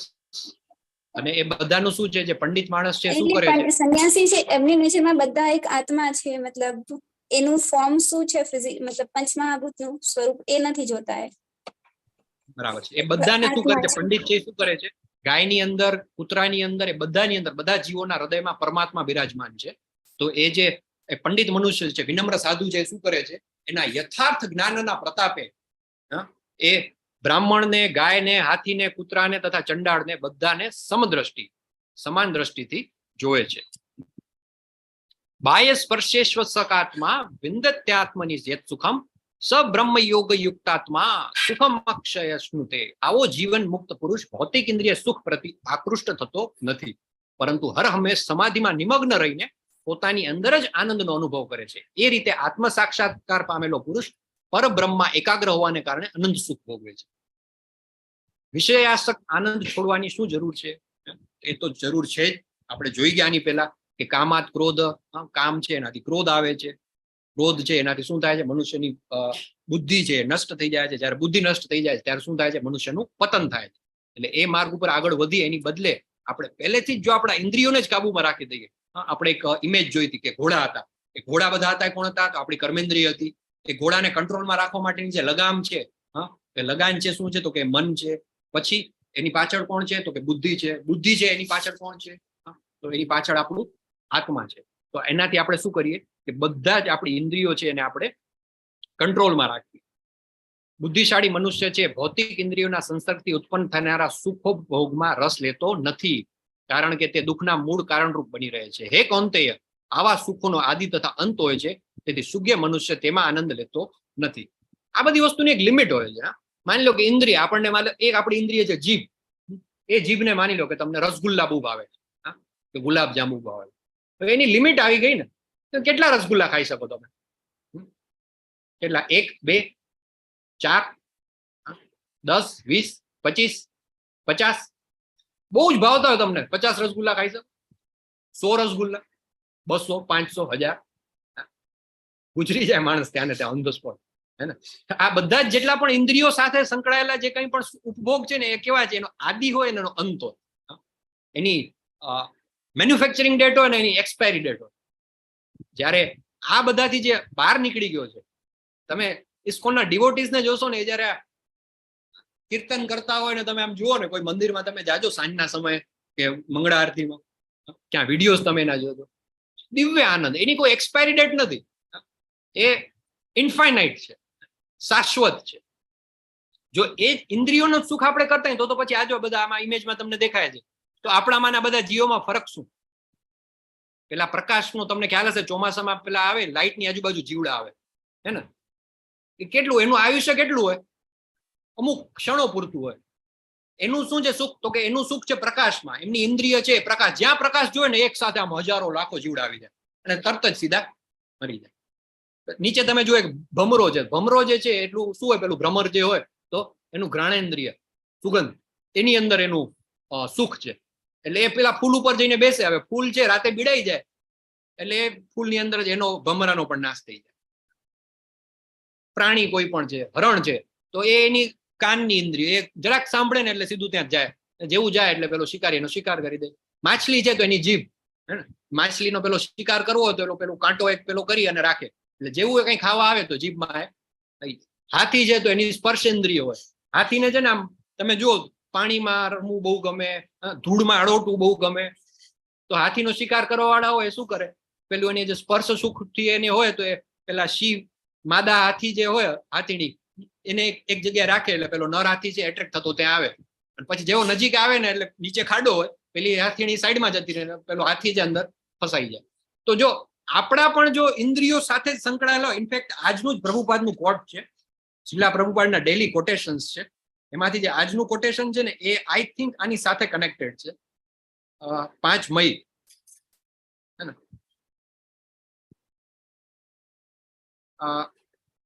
हाँ, ये आउज कहीं है, बराबर? शू कहे कि यहाँ तक कि लकड़ी भी अलग अलग प्रकार की होती है. बहुत प्रकार की जंगली लकड़ियों का उपयोग भोजन पकाने की अग्नि के लिए किया जाता है, किंतु चंदन अत्यंत मूल्यवान है. और यदि हमें उसका मूल्य न मालूम होने पर हम उसका उपयोग चूल्हे में करते हैं, तो इसी प्रकार यदि हम मनुष्य जीवन का प्रयोग कुत्ते और बिल्लियों के समान इंद्रिय भोग के लिए करते हैं तो हम आत्महत्या कर रहे हैं. होनोलुलु 5 મે 1976, 1976 માં હોનોલુલુ થી પ્રભુપાદે કોઈ એમના શિષ્યને એક પત્ર લખ્યો હતો. શું કહે છે કે જો આપણે ઇન્દ્રિય ઉપભોગ માટે જ આનો ઉપયોગ કરીએ તો પછી આપણાને કૂતરા અને બિલાડા વચ્ચે કોઈ ફરક જ નથી. લાકડીઓ ઘણી બધી હોય પણ એમાંથી ચંદન છે એનો ઉપયોગ પણ જો આપણે બળતણ માટે કરી નાખીએ તો આપણને ખબર જ નથી કે ચંદનમાં અને બાકી નોર્મલ લાકડામાં શું ફરક છે. તો જો મનુષ્ય યોની કે જેમાં આપણને એક ઓપોર્ચ્યુનિટી મળી, કોઈ કૂતરાને તમે જોયો આમ બેઠો હોય, હરે કૃષ્ણ કૃષ્ણ કૃષ્ણ હરે હરે, હરે રામ રામ રામ હરે હરે, માળા લઈને બેઠો હોય, ભગવાનના પવિત્ર નામનો જપ કરતો, પોસિબલ જ નથી. એ યોનીમાં એ બધી ભોગ યોની છે, એમાં તો તમે કઈ નવું કઈ કરી જ નથી શકતા. જે જૂનું પાપ આવ્યા છે એ પાપ ભોગવવા માટે જ આવ્યા છે. એકમાત્ર મનુષ્ય યોની એવી મળી છે કે જેમાં આપણે આપણો હિસાબ છે બધો ક્લિયર કરી શકીએ, જૂના બધા જે આપણા પાપ છે એનો નાશ કરી શકીએ. જો એ આપણને જ્ઞાત ન થાય અને આ મનુષ્ય યોનીમાં પણ જો આપણે ઇન્દ્રિયોના સુખમાં જ આપણે ફસાયેલા રહીએ, આ બધા ઇન્દ્રિયો સુખમાં, કામ ક્રોધ લોભ મોહ મદ મત્સર, તો પછી આપણામાં અને પશુઓમાં કોઈ જ ફરક નથી. શું કહે છે ભગવાન આમાં? જો વર્તમાન શરીરનો ત્યાગ કરતા પહેલા કોઈ મનુષ્ય ભૌતિક ઇન્દ્રિયોના આવેગોને સહન કરી શકે તથા વાસના અને ક્રોધના આવેગને રોકી શકે છે તો તે યોગી છે અને તે આ જગતમાં સુખી હોય છે. પણ આ બધું જ્ઞાન આપણને મૃત્યુ શૈયા ઉપર આવે એની બદલે અત્યારે જ આવી ગયું હોય તો પછી તો આપણું જીવન સફળ થાય. છેલ્લે તો બધું આ દેખાવાનું જ છે, છેલ્લે આ બધું રિયલાઇઝ થવાનું છે. ઘણા બધા લોકો આવે એમ કે ભાઈ અમને અફસોસ થાય છે કે અમારી પાસે ભગવદ્ ગીતાનું જ્ઞાન 65 વર્ષે આવ્યું, 70 વર્ષે આવ્યું. જો વહેલું આવી ગયું તો અમે પહેલેથી જ સાવધ થઈ જાય. તો આપણે બધા ભાગ્યશાળી છીએ કે આપણી પાસે આવી ગયું છે. શાંતિ સૂત્ર શું છે? What is the peace formula? છેલ્લો શ્લોક છે 5મા અધ્યાયનો 29મો શ્લોક, અને આને કહેવામાં આવે છે શાંતિ સૂત્ર, પીસ ફોર્મ્યુલા. ભોક્તારમ યજ્ઞ તપસામ સર્વલોક મહેશ્વરમ સુરદમ સર્વભૂતાનામ જ્ઞાત્વા મામ શાંતિ મૃચ્છતિ. મને સમસ્ત યજ્ઞો તથા તપશ્ચર્યોનો પરમ ભોક્તા, સમસ્ત ગ્રહો તથા દેવોનો પરમેશ્વર તેમજ સમસ્ત જીવોનો હિત કરતા શુભેચ્છક મિત્ર તરીકે જાણી મારી ભાવનામાં ઓતપ્રોત થયેલો મનુષ્ય સંસારના દુઃખોમાંથી શાંતિ પામે છે. ભોક્તારમ યજ્ઞ તપસા, ભોક્તારમ જેટલું આખું સમગ્ર વિશ્વ ને સર્વ લોક, માત્ર આ વિશ્વ નહીં, એવા અનંત બધા ઘણા બધા લોક છે, એ બધા જ પ્લાનેટ્સ છે, બધા લોક છે, એ સર્વ લોક મહેશ્વર. આપણે ક્રિકેટ ટીમ હોય ને તો એમાં એક કેપ્ટન હોય, હે ને? કંપની કોઈ હોય તો એમાં એક સીઈઓ હોય, મેનેજિંગ ડિરેક્ટર હોય, ઓનર હોય. કોઈ કન્ટ્રી હોય તો એની અંદર એક પ્રાઇમ મિનિસ્ટર હોય, પ્રેસિડેન્ટ હોય. કોઈ સિટી હોય તો એના મેયર હોય, પોલીસમાં એના કમિશનર હોય. પણ માની લો કે તમારો તમે કોઈક સિટીમાં રહ્યો છો, ફોર એક્ઝામ્પલ અમદાવાદમાં તમે રહો છો અને તમારા ઘરમાં ચોરી થઈ ગઈ, પણ અમદાવાદના જે પોલીસ કમિશનર છે એ તમારા ફ્રેન્ડ છે, તો તમને કઈ વધારે ટેન્શન નહીં થાય, હે ને? ચોરી થઈ ગઈ પણ તમે શું કરશો? સીધા તમારા police commissioner is your friend, તમે એને ફોન કરશો સીધો અને તમને શાંતિ. અને એ પોલીસ કમિશનર પોતાની બધી શક્તિ લગાડી અને મે બી વિધિન 24 or 48 hours બધી હિસ્ટ્રી કાઢી, હિસ્ટ્રી શીટરનું લિસ્ટ જો એની પાસે, સીસીટીવી ફૂટેજ અને બધું જ ફોરેન્સિક ને જે કંઈ પણ થતું બધું કરી અને તમારું પ્રોબ્લેમ જે છે ચોરી થઈ ગઈ, ચોરને પકડી પાડશે. તો જો એક માત્ર શહેરના પોલીસ કમિશનર તમારા ફ્રેન્ડ હોય, એ હોવાથી જો તમને શાંતિ થતી હોય કે ભાઈ આપણા પ્રોબ્લેમનું સોલ્યુશન થઈ જશે. કેમ? તો કે કમિશનર આપણને ઓળખે છે, અથવા પ્રાઇમ મિનિસ્ટર આપણને ઓળખે છે, મિનિસ્ટર મને ઓળખે છે. કોઈ ક્રિકેટ મેચની ટિકિટ ન મળતી હોય પણ તમને ક્રિકેટ ટીમનો કેપ્ટન હોય, તમારો ફ્રેન્ડ હોય, તો તમને વીઆઈપી પાસ મળે, વીઆઈપી ટિકિટ મળી જાય. તો આવા નાના નાના લોકો, એટલે આમ કહેવાતા બહુ મોટા મોટા લોકો, એ જો તમારા મિત્ર હોય તો તમારા જીવનમાં શાંતિ આવી જાય છે, તમારા પ્રશ્નો દૂર થઈ જાય છે. જો ઇફ યુ કેન રિયલાઇઝ ભોક્તારમ યજ્ઞ તપસામ સર્વલોક મહેશ્વરમ, આ બધા જ લોકોના જે સ્વામી છે, મહેશ્વર છે, પૂર્ણ પુરુષોત્તમ પરમેશ્વર ભગવાન શ્રી કૃષ્ણ, એ શું કહે છે? સુરદમ સર્વભૂતાનામ, હું શું ક્યાં છું? તો કે હું દરેક વ્યક્તિના હૃદયમાં એના હિતકર્તા, એના શુભેચ્છક, એના મિત્ર તરીકે છું. એ જે જાણી લે છે, જ્ઞાત્વા મામ શાંતિ મૃચ્છતિ, એ મનુષ્ય પરમ શાંતિને પામે છે. પેલું છે ને ભજન છે બહુ સરસ, હમારે સાથ હો રઘુવર તો હમે કિસ બાત કી ચિંતા, હે ને? શ્રી રામચંદ્ર પોતે જ જો અમારી સાથે હોય તો અમારે કોઈ ચિંતા કરવાની જરૂર નથી. તો આવી રીતે આપણો અધ્યાય 5 જે છે, સંન્યાસ અથવા કર્મયોગ, પછી કર્મયોગમાંથી સંન્યાસ કેવી રીતે બેટર છે, નિષ્કામ કર્મ અને એના બંધનમાંથી કઈ રીતે મુક્તિ મળે છે, અને સર્વોચ્ચ જે છે શાંતિ સૂત્ર, એના ઉપર ધ્યાન કેન્દ્રિત કરીને કેવી રીતે આપણે આ બધા જ જે આપણા જીવનના કલ્મશ છે, દુઃખ છે, એમાંથી આપણે મુક્તિ મેળવી શકીએ છીએ. તો એનું શાંતિ સૂત્ર આપણે જોયું. શ્રીમદ ભાગવતમમાં રોજ સવારે આપણે મંગલાચરણમાં એક શ્લોક બોલતા હોઈએ છીએ. શું શ્લોક બોલીએ છીએ આપણે? નારાયણમ નમસ્કૃત્ય નરમ ચૈવ નરોત્તમં દેવીમ સરસ્વતી વાસમ તતો જયામુનિરયે અષ્ટપ્રાયેષ્વ અભદ્રેષુ નિત્યં ભાગવતેવયા ભગવતી ઉત્તમ ભગવતી ઉત્તમ શ્લોકે ભક્તિર્ભવતિ નૈષ્ઠિકી તો આ શાંતિ સૂત્ર સ્વકથા કૃષ્ણ. યસ. તો આ શાંતિ સૂત્રથી શું થાય છે? શાંતિ સૂત્ર નષ્ટ પ્રાયેષ્વ અભદ્રેષુ, આપણા જીવનના જે કોઈ પણ દુઃખ છે નષ્ટ થઈ જાય છે. પ્રાયેષ્વ અભદ્રેષુ, જેટલા પણ અભદ્ર આપણા જીવનમાં દુઃખ છે, કલ્મશ છે, સ્ટ્રેસ છે, ચિંતા, આદિ વ્યાધિ ઉપાધિ, આપણે સતત ક્યાંક ને ક્યાંક કોઈને હેલ્થના પ્રોબ્લેમ છે, કોઈને રિલેશનશિપમાં પ્રોબ્લેમ છે, ફેમિલીમાં ઇશ્યુઝ ચાલે છે, કોઈને ફાઇનાન્શિયલ પ્રોબ્લેમ છે, કોઈનો બિઝનેસ બંધ થઈ ગયો છે, કોઈને જોબમાં ટેન્શન છે, કોઈકની હેલ્થ બહુ જ ખરાબ રહે છે. આટલા બધા આપણા બધાના જીવનમાં કલ્મશ છે. એ ક્યારે નષ્ટ થાય છે? નષ્ટ પ્રાયેષ્વ અભદ્રેષુ નિત્યમ ભાગવત સેવયામ. નિત્યમ એટલે કે રેગ્યુલર, સતત ભગવાનની સેવા કરવાથી, ભગવાનના ભક્તોની સેવા કરવાથી, શ્રીમદ ભાગવતમ ભગવદ ગીતાનું પઠન કરવાથી નાશ થઈ જાય છે. કેમ નાશ થઈ જાય છે? કેમ કે ભગવાને પોતે કીધું છે ભોક્તારમ યજ્ઞ તપસામ સર્વલોક મહેશ્વરમ, હું બધા લોકોનો સ્વામી છું એવું જે જાણી લે છે. સુરદમ સર્વભૂતાનામ જ્ઞાત્વા મામ શાંતિ મૃચ્છતિ. So with this we conclude chapter number 5. વાંછા કલ્પતરુભ્યશ્ચ કૃપા સિંધુભ એવ ચ પતિતાનામ પાવનેભ્યો વૈષ્ણવેભ્યો નમો નમઃ. અનંત કોટી વૈષ્ણવ વૃંદ કી જય, શીલા પ્રભુપાદ કી જય, ગ્રંથરાજ ગીતા કી જય, સદગુરુદેવ કી જય, જય શ્રી કૃષ્ણ ચૈતન્ય પ્રભુ નિત્યાનંદ, શ્રી અદ્વૈત ગદાધર શ્રીવાસાદિ ગૌર ભક્ત બધા મારી સાથે વિડિયો ઓન કરીને, અત્યારે તો પ્લીઝ છેલ્લે તો વિડિયો ઓન કરી દો, આમ સ્ક્રીન ઉપર બધા દેખાવા જોઈએ. 3 વખત આપણે કરવાના છે, 2 હાથ ઊંચા કરવાના છે, અને હવા જે ફેફસા હોય ને, ફેફસા મજબૂત થઈ જાય. બીજું કઈ થાય કે ન થાય ભગવદ ગીતાથી, ફેફસા મજબૂત થઈ જશે. 18 દિવસના કોર્સ કરી લેશો ને તો ફેફસા મજબૂત થઈ જશે. એવું કહેવાય છે કે મનુષ્યનો જન્મ થાય ને તો ત્યારથીના શ્વાસ છે ને એનો આંકડો ફિક્સ છે, આટલા શ્વાસ છે ગણેલા મળ્યા. ફેફસા મજબૂત થશે ને તો શ્વાસ તમારું ઓટોમેટિક આયુષ્ય વધી જશે. તો એક કામ રોજ કરવાનું કે જ્યારે ક્લાસ પૂરો થાય ત્યારે આપણે હરે કૃષ્ણ બોલીને ત્યારે આપણે 2 હાથ ઊંચા કરી શરણાગતિ સ્વીકાર કરવાની, અને હવા એકદમ ફેફસામાં ફૂલ ભરી અને ભગવાનના પવિત્ર નામનો જપ કરવાનો. અને એક સાથે આ 40-50 લોકો જયારે આમ બોલે ને હરે કૃષ્ણ મહામંત્રો, એટલે એની જે ઉર્જા છે ને આખી અલગ જ. બરાબર? તો ઊંડો શ્વાસ લઈ લો અને મારી સાથે 2 હાથ ઊંચા કરી બધા જ આપણે બોલીશું હરે કૃષ્ણ હરે કૃષ્ણ કૃષ્ણ હરે હરે હરે રામ રામ રામ હરે હરે કૃષ્ણ હરે કૃષ્ણ કૃષ્ણ હરે હરે રામ રામ રામ હરે હરે કૃષ્ણ હરે કૃષ્ણ કૃષ્ણ હરે હરે રામ રામ હરે હરે. Thank you everybody. હરે કૃષ્ણ પ્રભુ. તમે જોજો જે વ્યક્તિ હરે કૃષ્ણ બોલતો હોય ને એના મોઢા ઉપર ઓટોમેટિક સ્માઈલ આવી જ જાય. રોતા રોતા તમે કોઈ જો હરે કૃષ્ણ રોતલી શકલ સાથે કોઈ બોલતો હોય, જે હરે કૃષ્ણ બોલતો હોય ને એના ચહેરા ઉપર આમ જોજો હરે આમ એકદમ તેજ આવી જાય. ઓટોમેટિક આ તમે કરશો ને 3 વખત તમારા મોઢા ઉપર સ્માઈલ આવશે, તમારા શ્વાસ ઊંડા જશે, ફેફસા મજબૂત થશે અને જે પરમ આનંદની અનુભૂતિ થશે